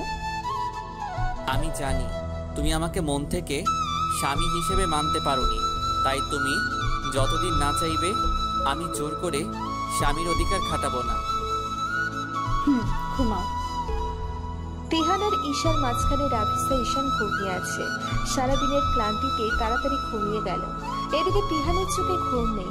ভালোবাসার মানুষকে কাছে পেয়েও সে অনেক দূরে। কারো মনে ভালোবাসা তৈরি করতে অনেক সময় লাগে, কিন্তু যত সময় লাগার লাগুক তিহান হাল ছেড়ে দিবে না। ইভাকে জীবনসঙ্গী করতে পেরেছে, এটাই তিহানের জন্য অনেক কিছু। রাফিসা ঘুম থেকে উঠে ইভাকে বলল, আম্মু, আমি ওয়াশরুমে যাব, আমাকে নিয়ে যাও। তিহান বলল। রাফিসাকে ওয়াশরুমে নিয়ে গেল। এর মধ্যে ঈশান ঘুম থেকে জেগে উঠছে। ওকে কোলে নিয়ে হাঁটতে আবার ঘুমিয়ে গেল। ঈশান রাফিসাকে মনে হয় ওরা তিহানের সন্তান, ওদের সাথে রক্তের সম্পর্ক আছে। কখন সে ঘুমিয়ে গেল বুঝতে পারেনি। আম্মুকে ডাকতে হবে না, আমি আছি তো। চলো তোমাকে নিয়ে যাই। আচ্ছা। সকালে ইভা ঘুম থেকে উঠে ফ্রেশ হয়ে ফুপির রুমে গেল, কিন্তু সে রুমে নেই। তাই রান্নাঘরে গিয়ে দেখলো তরকারি কাটতে আছে। এখন থেকে তুমি কোনো কাজ করবে না, সব দায়িত্ব আমার। রান্নাঘর থেকে যাও। আরে আমি তোকে একটু সাহায্য করে দেই, এখন একা একা কাজ করা ঠিক না। ফুপি, তুমি শুধু আমাকে বলে দাও কোথায় কি কি আছে, তাহলেই হবে। তুই আমাকে ফুপি ডাকবি না, আম্মা ডাকবি। আস্তে আস্তে অভ্যাস করব। এখনই বল। আম্মা জান। এখন হয়েছে। ফুপি আর ইভা দুজনে মিলে সকালের নাস্তা রেডি করলো। তিহার ঘুম থেকে উঠে ফ্রেশ হয়ে ডাইনিং টেবিলে নাস্তা করার জন্য আসে। তখন কলিং বেলের আওয়াজ পেয়ে দরজা খুলে দেখে পাশের বাসার কয়েকজন আন্টিরা এসেছে। সবাই কেমন আছেন? একজন উত্তর দিল, আমরা ভালো আছি। অন্যজন বলল, আমরা নতুন বউকে দেখতে এসেছি। হ্যাঁ, ভিতরে আসুন। কই গো তিহানের মা, নতুন বউকে নিয়ে আসো। ফুপি ইভাকে নিয়ে তাদের সামনে গিয়ে বলল, এই যে আমার ছেলের বউ। বউ তো সুন্দরী আছে, তাও স্বামী ধরে রাখতে পারলো না। তোমার এমন সুন্দর ছেলের সাথে শেষ পর্যন্ত ডিভোর্সি মেয়েকে বউ করে আনলে। আমাকে বললে এর থেকে বেশি সুন্দরী মেয়ে খুঁজে দিতাম। হ্যাঁ তাই তো, আবার শুনছি বাচ্চাও আছে। দেখো, তোমার আমার প্রতিবেশী, তাই বলে আমার ছেলের বউ কে হবে এসব নিয়ে তোমাদের সাথে আলোচনা করতে চাই না। তাদের কথা শুনে ইভার চোখ থেকে টপ টপ করে পানি পড়ছে। ওনারা তো সত্যিই বলেছে, ইভা সুন্দরী হয়েও স্বামীও ধরে রাখতে পারেনি। তিহান তো ইভাকে ডিস্টার্ব করে না, ইভার থেকে ভালো মেয়ে ওর যোগ্য। তিহান ইভার হাতটা শক্ত করে ধরে বলল, আপনারা বউ দেখতে এসেছেন নাকি সার্টিফিকেট দিতে এসেছেন? ও কি আপনাদের কাছে কোনো পরীক্ষা দিয়েছে নাকি যে ওর সার্টিফিকেট আপনারা দিবেন? শুনেন আন্টিরা, আপনি একজন মেয়ে হয়ে অন্য মেয়ের কষ্ট বোঝেন না, তাহলে আপনি কেমন মা? আপনার মেয়ের এরকম অবস্থা হলে কি তাকেও আপনি এসব বলবেন? আর ও কি আপনাদের বাসায় থাকবে নাকি আপনাদের টাকায় খাবে যে এত মাথা ব্যথা ওকে নিয়ে? আপনাদের বাসায় কি হয় না হয় তা নিয়ে আমাদের বাসার কেউ কি কিছু বলতে যায়? তাহলে আপনারা কেন বলতে আসেন? বউ দেখতে আসছেন ভালো কথা, মিষ্টি মুখ করে চলে যাবেন। আপনাদের জ্ঞানের কোনো দরকার নেই। আর নিজেদের সংসার সামলান। বলা তো যায় না কার জীবনে কখন কি হয়। সব থেকে বড় কথা হচ্ছে মানুষটা যেমনই হোক না কেন তার সাথে সুখী হওয়া। আমাদের এভাবে অপমান না করলেও পারতেন। চলো সবাই। দাঁড়ান, আমার বউকে এত সুন্দর সার্টিফিকেট দিয়েছেন, তার বিনিময়ে আপনাদের কিছু দিব না তা কি হয়? মা, মিষ্টি নিয়ে এসো। আর হ্যাঁ, অপমান কাকে বলে সেটা নিজের মনকে জিজ্ঞেস করে নেবেন। ফুপি মিষ্টি নিয়ে এসে বলল, নাও সবাই মিষ্টি খাও। এত অপমানের পর আবার আসছো মিষ্টি নিয়ে? চলো সবাই। ওনারা সবাই চলে গেল। তারপর তিহান ইভাকে বলল, আর কত অপমান সহ্য করবে? একটু প্রতিবাদী হও। মারে, তোকে কোনো কষ্ট পেতে দেখতে চাই না। এবার থেকে তোকে কেউ কিছু বললে তার প্রতিবাদ করবি। আমরা তোর সাথে আছি। ইভা ফুপিকে জড়িয়ে ধরে বলল, করব। একটুও কাঁদবি না। চল নাস্তা খেয়ে নেই। ইভা, ফুপি, তিহান একসাথে বসে নাস্তা খেয়ে নিল। একটু পরে ইভার বাড়ির লোকজন আসলো। ইভা, আমার ব্লু কালার পাঞ্জাবিটা খাটের উপর রেখেছিলাম, এখন পাচ্ছি না কেন? ধুয়ে দিয়েছি, ছাদে আছে। কেন? ওটা তো ভালো ছিল, ধুয়ে দেওয়ার দরকার ছিল না? দরকার ছিল, কেমন জানি গন্ধ আসে তাই। এর মধ্যে এত খেয়াল রাখো? একটু তো রাখতেই হবে। শোনো। তিহান ইভার হাতটা ধরে বলল, আমার কাকা কাকিরা আজকে আসবে। ওরা কোনো অপমানজনক কথা বললে কষ্ট পেও না, প্রতিবাদ করবে, বুঝলে? ওনার দুদিনের জন্য আসবে, আবার তো চলে যাবে। তাতে কি দরকার প্রতিবাদ করার? আর সবাই তো সত্যি কথাই বলে। সবাই কি সত্যি কথা বলে বোঝাও আমাকে। তোমার সাথে রোহানের সংসার টেকেনি, এটা তোমার দোষ? রাগ করো না, বাসায় লোকজন আছে। রাগ করবো না তো কি আদর করব? তাহলে কাছে আসো। কি সবচেয়ে বলো, মাথা পুরো খারাপ হয়ে গেছে। হ্যাঁ, তোমার জন্য আগেই পাগল ছিলাম, এখন তো কোনো কথাই নেই, পুরা পাগল। আমার কপালে এত সুখ সইবে না। এখন আমি কোন পাঞ্জাবি পরবো তা বের করে দাও। দিচ্ছি। তুমি বেগুনি রঙের শাড়িটা পরবে। আচ্ছা পরবো। এখন তুমিও বেগুনি রঙের পাঞ্জাবিটা পরো। তিহানকে পাঞ্জাবি বের করে দিয়ে ইভা ফুপির কাছে গেল। আজকে বৌভাতের অনুষ্ঠান বাসায় হবে। তিহানের কয়েকজন ফ্রেন্ড আসবে, আর ওর কাকা কাকি কাজিনরা আসবে। তিহানের বাবা মারা যাওয়ার পর ওর চাচা আমাদের সাথে তেমন সম্পর্ক রাখেনি। বহু বছর পরে আজকে আমাদের বাসায় আসছে। শত হলেও ওরা আপনজন, তাই বিয়েতে দাওয়াত দিয়েছিলাম। তখন বলে দিয়েছে আসবে না। তারপর কালকে রাতে ফোন করে বলল আজকে আসবে। হ্যাঁ, আপনজনেরা আসবে, এটাই তো স্বাভাবিক।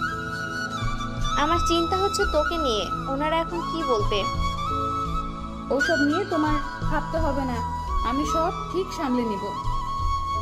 জানি তুই কষ্ট সহ্য করতে পারিস, কিন্তু আর কত কষ্ট সহ্য করবি?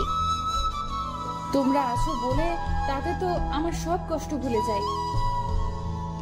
তোরা সুখী হ, এটাই চাই। এবার ছোটভাবে এসে বলল, শাশুড়ি বউ শুধু গল্প করলে কি হবে? আপনাদের রেডি হতে হবে, সে খেয়াল কি আছে? আমার মিষ্টি বউরা আমাকে রেডি করিয়ে দিবে, তাতে আমার আবার কিসের চিন্তা। হ্যাঁ, তাহলে চলো শাশুড়ি বউ মিলে রেডি হয়ে আসি। ভাবিরা ইভাকে সাজিয়ে দিল। তিহান রেডি হয়ে বাচ্চাদেরও রেডি করিয়ে দিচ্ছে। তিহানের কয়েকজন ফ্রেন্ডরা এসেছে, তিহানের কাকা কাকি কাজিনরা এসেছে। ওর কাকা বলে ফেলল, একটা ডিভোর্সি মেয়েকে বউ করে এনেছো, আবার আমাদের ঘটা করে দাওয়াত দেওয়ার কি দরকার ছিল? এত কষ্ট করে এই মেয়ের মুখ দেখতে এসেছি। আপনি তিহানের চাচা, তাই এমন কিছু বলবেন না যেন আমার বউয়ের অপমান হয়। তোমার ছেলের বউ এমন কোনো গুণ নেই যে প্রশংসায় পঞ্চমুখ হব। গুণ না থাকলে না থাকবে, কিন্তু কোনো অপমান করবেন না। ইভা চুপ করে তাদের কথাগুলো শুনছে আর ভাবছে এত অপমানিত হওয়ার থেকে তিহানকে বিয়ে না করা ভালো ছিল। ইভার জন্য ফুপির সারাদিন অপমানিত হতে হতো না। দুপুরে সবার খাওয়া দাওয়া শেষ, তখন তিহানের কাকা বলল, বাচ্চা দুটো এবার বাপের বাড়ি রেখে আসো, এতে সংসারের ঝামেলা কম হবে। আমার বাবা মারা যাওয়ার পর কি আমাকে রেখে আমার মা চলে গিয়েছিল নাকি? আপনারা আমাদের দুঃখের সময় কোথায় ছিলেন যে এখন এত কথা বলছেন? ছেলেটাকে বেয়াদব বানিয়েছো, তাই তো ডিভোর্সি মেয়েকে বিয়ে করেছে। আপনার মেয়েও তো পালিয়ে গিয়েছিল তার ভালোবাসার মানুষের সাথে, তারপরও তো সংসার টেকেনি। আবার তো আপনারা ওর বিয়ে দিয়েছেন। আপনারা ভেবেন এসবের কিছু আমরা জানি না, তাই না? শুনেন কাকা, আপনারা আমাদের দুঃখের সময় ছিলেন না, তাই এখন সুখের সময় আপনাদের কোনো দরকার নেই। তাই এরকম অপমান আমার বউ এবং আমার সন্তানদের করবেন না। আমার মনে ছিল না বাবা যে আমার মেয়ে এমন কাজ করেছিল, তাই বলে ফেলেছি। জানি আপনারা বুঝতে পারেননি যে আমরা আপনার মেয়ের কথা জানতে পারি, তাই সুযোগ বুঝে অপমান করতে চেয়েছিলেন। বয়স হয়েছে তো, তাই সব কথা মনে থাকে না। ওনাদের সাথে আর কোনো তর্কে জড়ালো না, কারণ যারা অন্যের দোষ নিয়ে পড়ে থাকে তাদের দোষ ধরিয়ে দিলে তারা তাদের দোষ এড়িয়ে যায়। রাতে ঘুমানোর সময় তিহান ইভাকে বলল, আজকে যে তোমাদের বাসায় যাইনি তাতে কি রাগ করেছো? না, রাগ করবো কেন? কালকে তো আমাদের বাসায় যাওয়া হবে। আমি ভেবেছি রাগ করেছো। কাকা কাকি আজকে আমাদের বাসায় থেকেছে, তাই যাওয়া হলো না। কোনো সমস্যা নেই, তুমি ঘুমাও। তুমিও। আজকে রাফিসা ফুপির কাছে ঘুমিয়েছে, তাই ইভা মাঝখানে শুয়েছে। তিহান ঘুমিয়ে গেছে। তারপর ওর ফোনে একটা কল আসে। ইভা ফোনটা হাতে নিয়ে দেখে নাম্বার সেভ করা না, তাই তিহানকে ডাক দিয়ে বলল, তোমার ফোনে কে যেন কল দিয়েছে, রিসিভ করো। তিহান ঘুম থেকে ফোনটা ইভার হাত থেকে নিতে গিয়ে ইভার হাত ধরে টান দিল। ওর বুকের উপর ইভা পড়ল। ফোন বেজে কেটে গেছে। আমাকে ছাড়ো। না, তুমি আমার বুকের উপর ঘুমাবে। উফ, ছাড়ো তো। না, চুপ করে থেকে ঘুমাও। তিহানের ইভার উপর অধিকার আছে, তাই আর কিছু বলল না। ইভা ওর বুকে মাথা রেখে ঘুমিয়ে গেল। সকালে তিহানের আগে ঘুম ভেঙেছে। ও দেখলো ইভার ওর বুকে মাথা রেখে ঘুমিয়ে আছে, তাই ঘুম থেকে উঠল না। ইভাকে শক্ত করে জড়িয়ে ধরে শুয়ে থাকলো। কিছুক্ষণ পর ইভার ঘুম ভেঙে দেখে তিহানের বুকে মাথা রেখে, তাই তাড়াতাড়ি করে উঠে গেল। কিছুটা লজ্জাও পেয়েছে। সকালে নাস্তা খেয়ে তিহানের কাকা কাকি চলে গিয়েছে। বিকেলে ইভাদের বাসায় সবাই গেল। এক সপ্তাহ খুব ভালো করে কেটেছে। একটা কল আসে তিহানের ফোনে। কল রিসিভ করায় তিহানের মুখ ফ্যাকাশে হয়ে যায়। কে কল করেছে? তোমার চোখ মুখ এমন দেখাচ্ছে কেন? কি হয়েছে? কিভাবে যে তোমাকে বলবো বুঝতে পারছি না। কোনো খারাপ খবর আছে? কথাটা শুনে তুমি সহ্য করতে পারবে না। তোমার মনে হবে যত খারাপ খবরই হোক, তুমি বলো। তিহান ইভার দুই গালে হাত দিয়ে বলল, তোমার জব হয়ে গেছে। সামনের মাসের 1 তারিখে জয়েন করতে পারবে। সত্যি জব হয়েছে? বেশি খুশিতে তিহানকে জড়িয়ে ধরল ইভা। তিহানের কথা শুনে লজ্জা পেয়ে তিহানকে ছেড়ে দিয়ে ফুপিকে খবরটা বলল। শুনে তো খুশি হলো আর বলল রাতের জন্য বিরিয়ানি রান্না করবে। বাবা মাকে কল করে জানিয়েছে, তারাও অনেক খুশি। সবাই ইভাকে ভালো রাখার জন্য আপ্রাণ চেষ্টা করে। অনেক ভাগ্য করে শ্বশুর বাড়ি বাবার বাড়ি পেয়েছে। সমাজের যেসব ডিভোর্সে মেয়ে আছে তাদের ভাগ্য যদি ইভার মতো করে দিত, তাহলে তাদের কোনো কষ্ট থাকতো না। বিকেলবেলা তিহান ঈশান ঘুমাচ্ছে আর ইভা রাফিসা ফুপি ছাদে বসে গল্প করছে এবং অনেক গাছ আছে সেগুলোর পরিচর্যা করছে। রাফিসা হঠাৎ বলে উঠল, আমু দেখো ওই মেয়েটা কত কিছু কিনে এনেছে। আজ আমার বাবা থাকলে আমাকে অনেক কিছু কিনে দিত। ইভা ওর এমন কথার উত্তর কি দেবে বুঝতে পারছে না। বাবা মায়ের অভাব তোকে পূরণ করতে পারে না। ইভাকে চুপ করে থাকতে দেখে ফুপি বলল, আমার মিষ্টি দাদুর কি লাগবে বলো, আমি কিনে এনে দেব। আমি ওই মেয়েটা মতো নিজের দোকানে গিয়ে আমার যা পছন্দ তাই কিনবো। আচ্ছা, আমি তোমাকে দোকানে নিয়ে যাব। সত্যি নানু, তুমি নিয়ে যাবে? তবে আমাকে দাদু বলবেন, নো নানু। ওকে ওকে। এর মধ্যে তিহান ঈশানকে কোলে নিয়ে এসে বলল, এই যে আপনার আরেক নাতি যে ঘুম থেকে উঠে গেছে তার কি খেয়াল আছে? হ্যাঁ, আমার দুই নাতি নাতনিদের আদর করতে হবে তো। দে আমার কাছে দে। এই নাও। তিহান ইভার কাছে এসে বলল, কি তোমার মন খারাপ?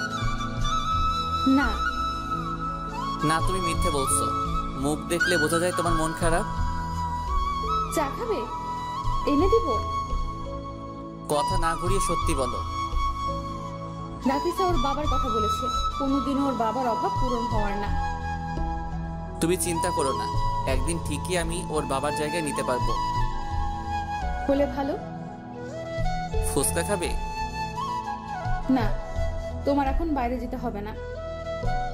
আর ওই দেখো, রাস্তার ওখানে ফুচকার দোকান এসেছে। থাক, অন্য একদিন খাবো। কেন?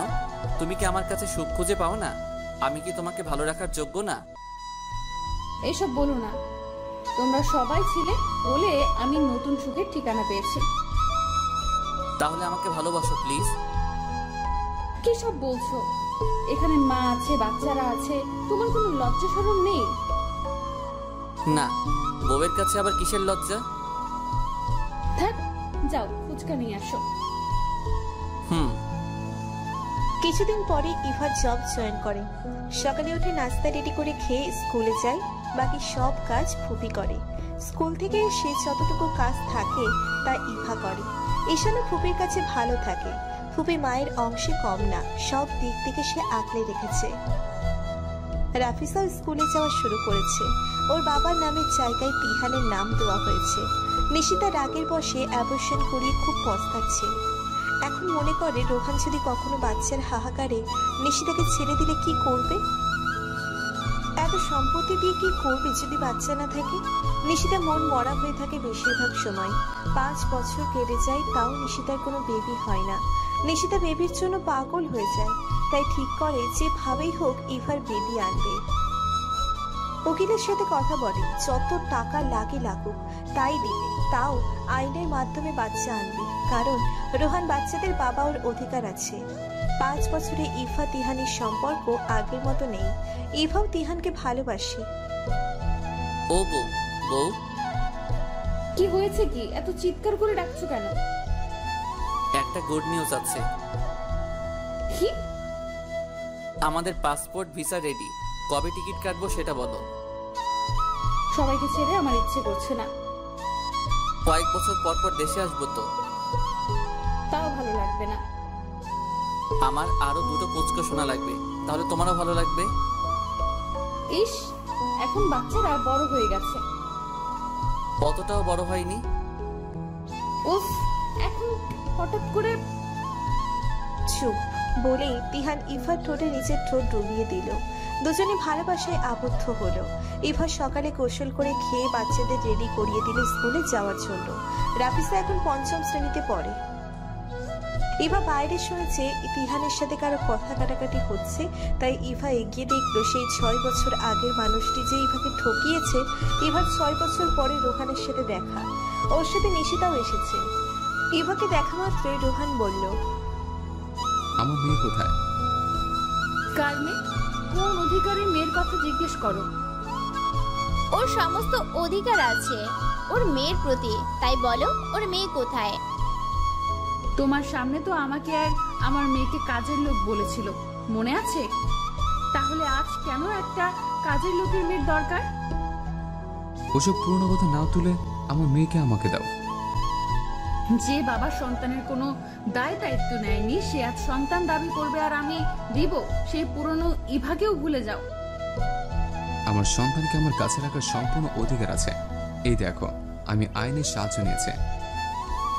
রোহানের হাত থেকে তিহান পেপারটা নিয়ে ভালো করে পড়তে লাগলো। প্রেগন্যান্সির সময় আমাদের আইন কোথায় ছিল? তখন তো আমাকে আইন দেখাতে আসেননি। যাকে এত সম্পত্তি দেখে বিয়ে করেছো, যার এত এত টাকা আছে, সে একটা বাচ্চা দিতে পারে না? যা খুশি রোহানকে বলো, আমাকে কেন অপমান করো? আমার তো কোনো দোষ নেই। তোমার দোষ নেই তাই না?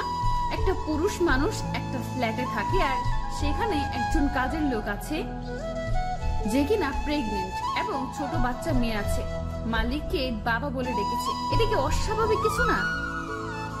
তারপর কি বলবে? তুমি একটুও কিছু বুঝতে পারোনি, একটা সংসার ভেঙে দিচ্ছ। ইভা, এই পেপারটা দেখো। ইভা তিহানের হাত থেকে পেপারটা নিয়ে ছিঁড়ে টুকরো টুকরো করে দিল। পেপার ছিঁড়ে ফেললে কেন? ওটার কোনো দরকার নেই। এখন আমার বাসা থেকে আপনারা বিদায় হন। আমাদের অপমান করা হচ্ছে কিন্তু। এখনো ঘাট ধাক্কা দিয়ে বের করিনি, এটা তোমাদের কপাল। তোমার এত বড় সাহস আমাদের ঘাট ধাক্কা দিয়ে বের করার কথা বলো? গলা নামিয়ে কথা বলেন। এটা আমার বাসা, আর আমার স্ত্রীর সাথে কেউ খারাপ ব্যবহার করলে তাকে ছেড়ে দিব না। স্কুলে যেতে লেট হয়ে যাচ্ছে, তাই রাফিসা ঈশান ড্রয়িং রুমে আসে ইভাকে ডাক। আম্মু, স্কুলে যেতে লেট হচ্ছে তো, চলো যাই। তুমি ভাইয়াকে নিয়ে উপরে যাও, আমি একটু পর আসছি। রাফিসা, এই দেখো, আমি তোমার আব্বু। তোমাকে আমার সাথে নিয়ে যেতে এসেছে। তুমি আমার আব্বু না, আমার আব্বু তো এই। না, তোমার আব্বু এই লোকটা না। তোমার মতো পচার লোক তার আব্বু হয় না। শুনেছো তো? এখানে তোমার কোনো মেয়ে নেই। যে ভাবি হোক, নেক্সট টাইম আমি আমার মেয়েকে নিয়ে যাব। সে ঘুরে বালি। রোহান নিশিতা চলে গেল। ইভার অস্থির লাগছে, কেমন যেন মনে হচ্ছে ইভার সন্তানকে এই বুঝে হারিয়ে ফেলে। রাফিসা ইভা ঈশানকে আজকে স্কুলে যেতে দিল না এবং নিজেও গেল না। ইভার খুব বেশি খারাপ লাগছে, তাই তিহান লেবুর শরবত বানিয়ে এনে বলল, শরবতটা খাও, তোমার ভালো লাগবে। কিন্তু কতদিন আমি ওদের সাথে লড়াই করব? ওরা আমাদের শান্তিতে থাকতে দিবে না। আর মাত্র 10 দিন ওয়েট করো, তারপর আমাদের ওরা খুঁজে পাবে না। কেন? 10 দিন পরে কোথায় যাবে? বিদেশে তো 1 মাস পরে যাওয়ার কথা ছিল, কিন্তু আজ যা হলো তারপরও দেশে থাকা ঠিক হবে না। ওদের জন্য আমার পালিয়ে যাব তা হয় না। আমরা পালিয়ে যাচ্ছি না তো, আমরা বিদেশে যাব, সেটা আগে থেকে ঠিক করা ছিল। এখন শুধু সময়টা এগিয়ে এনেছি। খুব খারাপ লাগছে, আমার জন্য কেউ শান্তিতে থাকতে পারে না। এমন কথা একদম বলবে না। ফুবি ইভার বাবার বাড়ি গিয়েছে, তাকে কল করে আসতে বলেছে। ফুবি দুপুরবেলা আসে, মা সবার জন্য রান্না করে পাঠিয়েছে। সবাই একসাথে খেতে বসেছে। ইভা খেতে পারছে না, ভালো লাগে না, গা গোলাচ্ছে। একটু খেতে ইভা বমি করলো। ফুবি তিহানকে বলল, বিকেলবেলা ইভাকে নিয়ে ডাক্তারের কাছে যাস। বাসায় তুমি একা বাচ্চাদের নিয়ে থাকবে, আমার ভয় করছে। থাক, এতটুকু এতে ডাক্তারের কাছে যাওয়া লাগবে না। আমি কি বাচ্চা নাকি যে ওদের সামলাতে পারবো না? আম্মা, ডাক্তারের কাছে যেতে হবে না, আমি এখন ঠিক আছি। বেশি কথা বলবি না, আমি যা বলেছি তাই হবে। বিকেলে ডক্টরের কাছে গেল। আজকে এতটা খারাপ লাগার পর এখন মনে হচ্ছে সব আবার সুখ খুঁজে পেল ইভা। ইভা তৃতীয়বারের মতো মা হবে। তিহান এত বেশি খুশি হয়েছে যে রাস্তায় যার সাথে দেখা হয়েছে তাকেই মিষ্টি দিয়েছে। আর 10 দিন দেশে থাকবে, তাই ঠিক করলো এই কটা দিন সবাই একসাথে থাকবে। তাই পরের দিন সকালে বাবার বাড়ি গেল। সবার সাথে সময়গুলো খুব ভালো যাচ্ছে, কিন্তু ভয় থেকে যাচ্ছে কখন কি হয়। 2 দিন পর রোহান আবার এসেছে। কি ভেবেছ আমার থেকে পালিয়ে বাবার বাড়ি আসলে আমার মেয়েকে আমি নিতে পারবো না? রাফিসা যদি তোমার সাথে যেতে চায় তাহলে ওকে নিয়ে যাও, আমি বাধা দিব না। জানি ও আজকে যাবে না, তাই 15 দিন সময় দিলাম, তারপরে আমি আমার মেয়েকে নিয়ে যাব। রোহান চলে যাওয়ার পর ইভার খুব হাসি পাচ্ছে এটা ভেবে যে ইভাকে একদিন ঘাড় ধাক্কা দিয়ে বের করে দিয়েছিল, সন্তানকে অস্বীকার করেছে, আজকে সে সন্তানের জন্য হাহাকার করছে। লোভে পড়ে আসল সুখটা হারিয়ে ফেলেছে। নিয়ম বড়ই অদ্ভুত, কিছু সময় কষ্ট দিয়ে আবার সুখের সন্ধান দেয়। এবার তুমি এখানে বসে আছো আর সারা বাড়ি তোমাকে খুঁজছি কেন? আরে ব্যাগ গোছাচ্ছ, তোমার দেখতে হবে তো সবকিছু ঠিকঠাক নিয়েছে কিনা। ও হ্যাঁ চলো। কয়দিন পর দেশ ছেড়ে চলে গেল। ফুপিকেও ইভাকেও সাথে নিয়ে এসেছে। বাবা মা ভাইয়া ভাবি সবার সাথে প্রতিদিন কথা হয়। 15 দিন পরে রোহান ইভাদের বাড়িতে গিয়েছিল, কিন্তু কাউকে কোথাও তো খুঁজে পেল না। 20 বছর ধরে রোহানের বেশ কিছু ধরে হার্টের সমস্যায় হাসপাতালে শুয়ে মৃত্যুর সাথে পাঞ্জা লড়ছে। হার্টের আর্টারি এমনভাবে ব্লকেজ হয়ে গেছে যেটা ঠিক হওয়ার সম্ভাবনা খুব কম। বিশেষজ্ঞ হার্টের সার্জনরা মিলে বোর্ড মিটিং বসিয়েছে। বোর্ড মিটিংয়ে সবার মতামত রোহানের বাঁচার সম্ভাবনা খুবই অল্প। এমন অবস্থায় তাকে বিদেশে নিয়ে যাওয়া অসম্ভব এবং বিপজ্জনক। একজন ডক্টর বলল, আমেরিকায় হার্ট সার্জন ডক্টর আছে সুলতানা রহমান, শুনেছি উনি অনেক জটিল অপারেশন করেন। আরেকজন ডক্টর বলল, তাহলে দেরি না করে তার সাথে যোগাযোগের ব্যবস্থা করো। সুলতানা রহমান নিজের বাড়িতে বসে ল্যাপটপে কাজ করছেন। তখন বাংলাদেশের একজন ডক্টর তাকে ইমেল করেছে। তিনি দেখলেন হার্টের রোগীর অপারেশন সার্জারির মতামত চাইছেন। তিনি সব তথ্য দেখে ইমেইলের রিপ্লাই দিলেন। রোগীর একটি ছবি ও পরিবারের তথ্য দেন। ডক্টর কিছুক্ষণ পরে রোহানের ছবি ও পরিবারের তথ্য দিলেন। তারপর সুলতানা রহমান বলল, আমি নিজেই রোগীর অপারেশন করব, পরশুদিন আমি বাংলাদেশে আসছি। ডক্টর নিশিতাকে বললেন, আপনার স্বামীর অপারেশন করতে আমেরিকা থেকে একজন ডক্টর আসছে, তাহলে বুঝতেই পারছেন অনেক টাকার দরকার। যত টাকা লাগবে তাই দেব, আপনারা শুধু আমার স্বামীকে সুস্থ করে তুলুন। 5 লাখ টাকা ক্যাশে জমা করেন। আচ্ছা। নিশিতা বাসায় গিয়ে চেক বই বের করে তখন নাহিয়ান বলল, আমাকে 25 লাখ টাকার একটা চেক লিখে দাও। এত টাকা দিয়ে তুই কি করবি? একটা ফ্ল্যাট বুকিং দিব। তোর বাবার শরীরের অবস্থা ভালো না, তুই এখন ফ্ল্যাট বুকিং দিবি? এখন অনেক টাকার দরকার। হ্যাঁ দিব, তোমাদের এই বাড়িতে আমি আর থাকবো না। তোকে আমি কোনো টাকা দিব না। আমাকে টাকা না দিলে বাবার যেটুকু চিকিৎসা হতো অতটুকুও চিকিৎসা হবে না। ছি ছি, সন্তান হয়ে নিজের বাবার ক্ষতি করতে একটুও বাধে না। না, আমার টাকা চাই। তোর বাবা সুস্থ না হওয়া পর্যন্ত কোনো টাকা পাবে না। বুড়োটা অনেক বয়স হয়ে গেছে, এখন আর বাঁচতে হবে না। নিশিতা নাহিয়ানের গালে একটা থাপ্পড় দিল আর বলল, এই মানুষটার জন্যই এত টাকার দাপট দেখাতে পারিস, নয়তো 25 পয়সাও দেখতে পারতি না। নাহিয়ানের হাতের কাছে একটা গ্লাস ছিল, সেটা ছুঁড়ে মেরে চলে গেল। রোহান নিশিতার ছেলে নাহিয়ান, বয়স মাত্র 20 বছর, কিন্তু সব সময় অহংকার নিয়ে চলে, ঠিক বাবা মায়ের মতো। তবে এখন আর রোহান নিশিতার আগের সেই অহংকার নেই। নিশিতা হসপিটালে গিয়ে 5 লাখ টাকা জমা দিল। ইভা তিহান আমেরিকায় থাকে, বছরে একবার দেশে আসে। রাফিসা ঈশান বড় হয়ে গেছে। রাফিসা ডক্টর আর ঈশান ইঞ্জিনিয়ারিং পড়ছে। ওদের একটা ভাইও আছে, নাম ইয়ান। আজ ইভা তিহানের বিবাহ বার্ষিকী। এবারের বিবাহ বার্ষিকী অনুষ্ঠান নিজের দেশে, নিজের বাড়িতে করতে চেয়েছিল, কিন্তু 1 সপ্তাহ পরে রাফিসার এঙ্গেজমেন্ট, তাই দেশে যাওয়া হলো না। ইভা তিহানের বিবাহ বার্ষিকী ঘরোয়াভাবে অনুষ্ঠান হবে।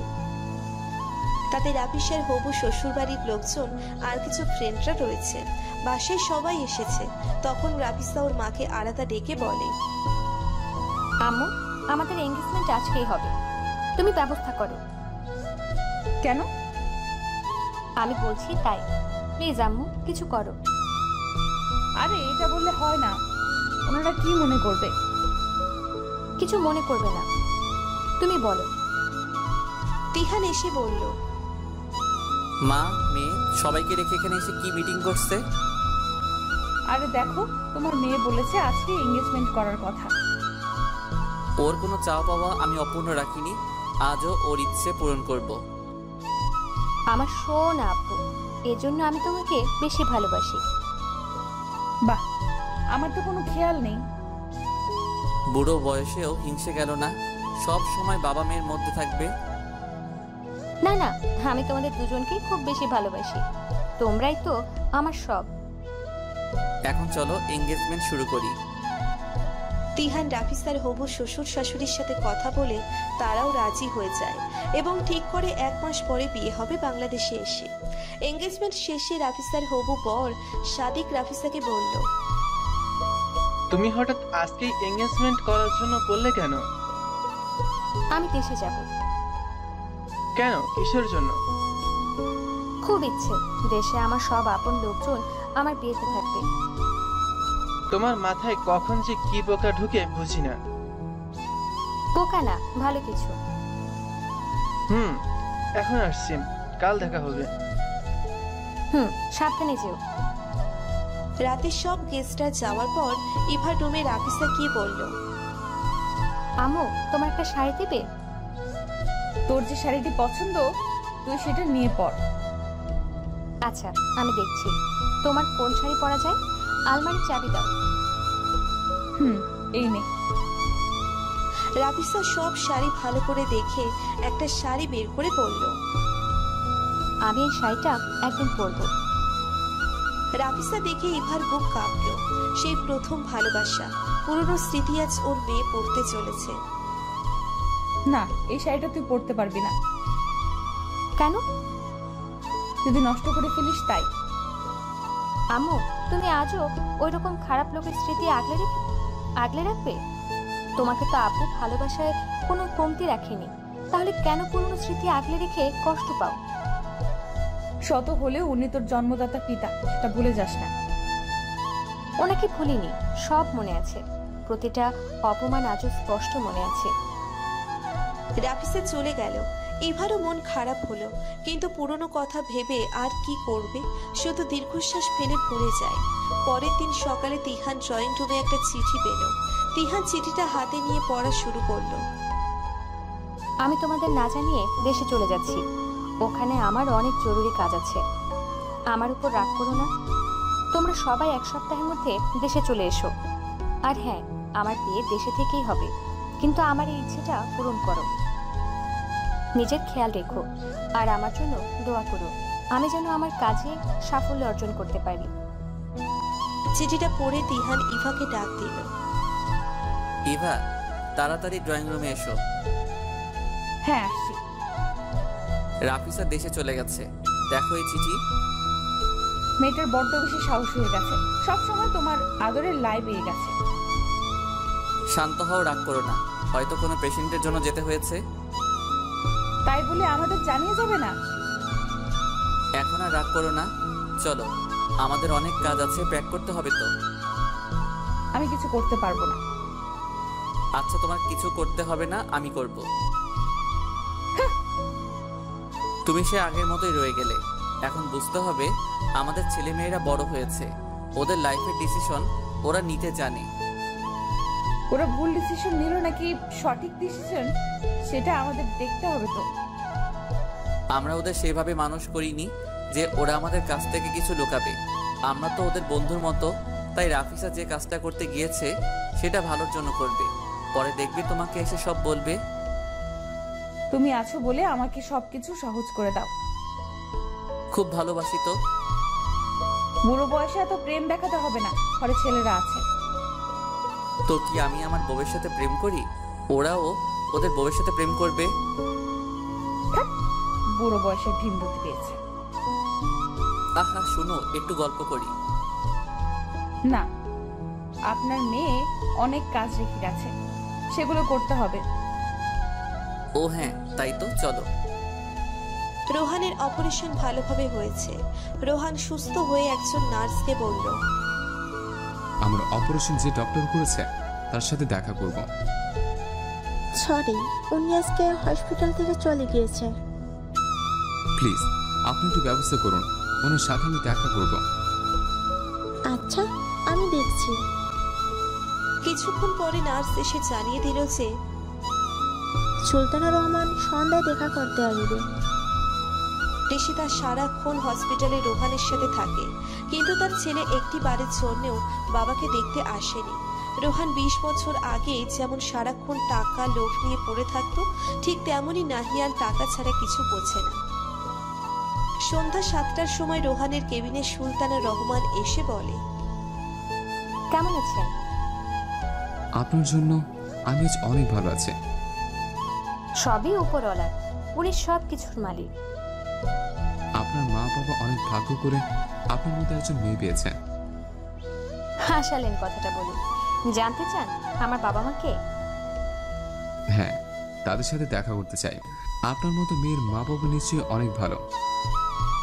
যদি বলি আপনি আমার বাবা? হ্যাঁ, আপনি আমার জন্মদাতা পিতা। মনে আছে ইভা ইসলামের কথা, যাকে আপনি প্রেগনেন্ট অবস্থায় ডিভোর্স দিয়েছিলেন? স্ত্রী সন্তানকে কাজের লোক পরিচয় দিয়েছিলেন, আবার অনাগত সন্তানকে নিজের সন্তান বলে অস্বীকার করেছিলেন। আমি আপনার মেয়ে সুলতানা রহমান রাফিসা, যাকে আপনি অন্য একটা মহিলার জন্য নিজের মেয়ের গায়ে হাত তুলেছিলেন। জানেন, আমার মা আজও আপনার স্মৃতি আঁকড়ে রেখেছে। দেখেন, আমার পরনের এই শাড়িটা আপনি আমার মাকে দিয়েছিলেন, সেটা এখনো অনেক সুন্দর করে যত্ন করে রেখে দিয়েছে। আমি শাড়িটা পরলে নষ্ট হয়ে যেতে পারে, সেজন্য পরতে দিতে চাইনি। ভালোবাসার পরিণতি কি পেয়েছিল আপনার কাছে? কষ্ট ছাড়া কিচ্ছু দিতে পারেননি তাকে। তবে হ্যাঁ, আমি আমার মা খুব ভালো আছি। আমার মা তার পারফেক্ট লাইফ পার্টনার পেয়েছে। সে আমার মাকে 1 সেকেন্ডের জন্য চোখের পানি ফেলতে দেয়নি। এমনকি আমি বাবার অভাব বুঝতে পারিনি। আমার কোনো ইচ্ছে সে অপূর্ণ রাখিনি। দোয়া করবেন আমরা ভালো থাকি যেন, আর আপনি ঠিকমতো ওষুধ খাবেন। রাফিসা আমার মা? না না, সুলতানা রহমান বলবেন। আমাকে কি ক্ষমা করা যায় না? যদি ক্ষমা করি তাহলে কি আমার মায়ের অপমানগুলো ফিরিয়ে দিতে পারবেন? নিশিতা দরজার পাশে দাঁড়িয়ে ওদের কথা শুনছিল। এখন কেবিনে ঢুকে বলল, আমি আমার পাপের ফল পেয়েছি, আমাকে ক্ষমা করে দাও। এটা একটা হসপিটাল, আপনার নাটকের জায়গা না। তাই এমন কিছু বলবেন না, তাই এমন কিছু করবেন না যাতে আমার মায়ের চরিত্র নিয়ে কথা হয়। তাই আগে যা ঘটেছে তা নিয়ে আমার কোনো মাথা ব্যথা নেই। ডক্টর সাহেবের পেশেন্টের প্রতি যে দায়িত্ব, আমি শুধুমাত্র সেটা পালন করেছি, আর কিছু না। আপনারা ভালো থাকবেন, এখন আসি। রাফিসার চলে যাওয়া নিশিতা রোহান দেখছে। তাদের কিছু বলার অধিকার নেই। রোহান নিজেই নিজের অধিকার থেকে বঞ্চিত হয়েছে।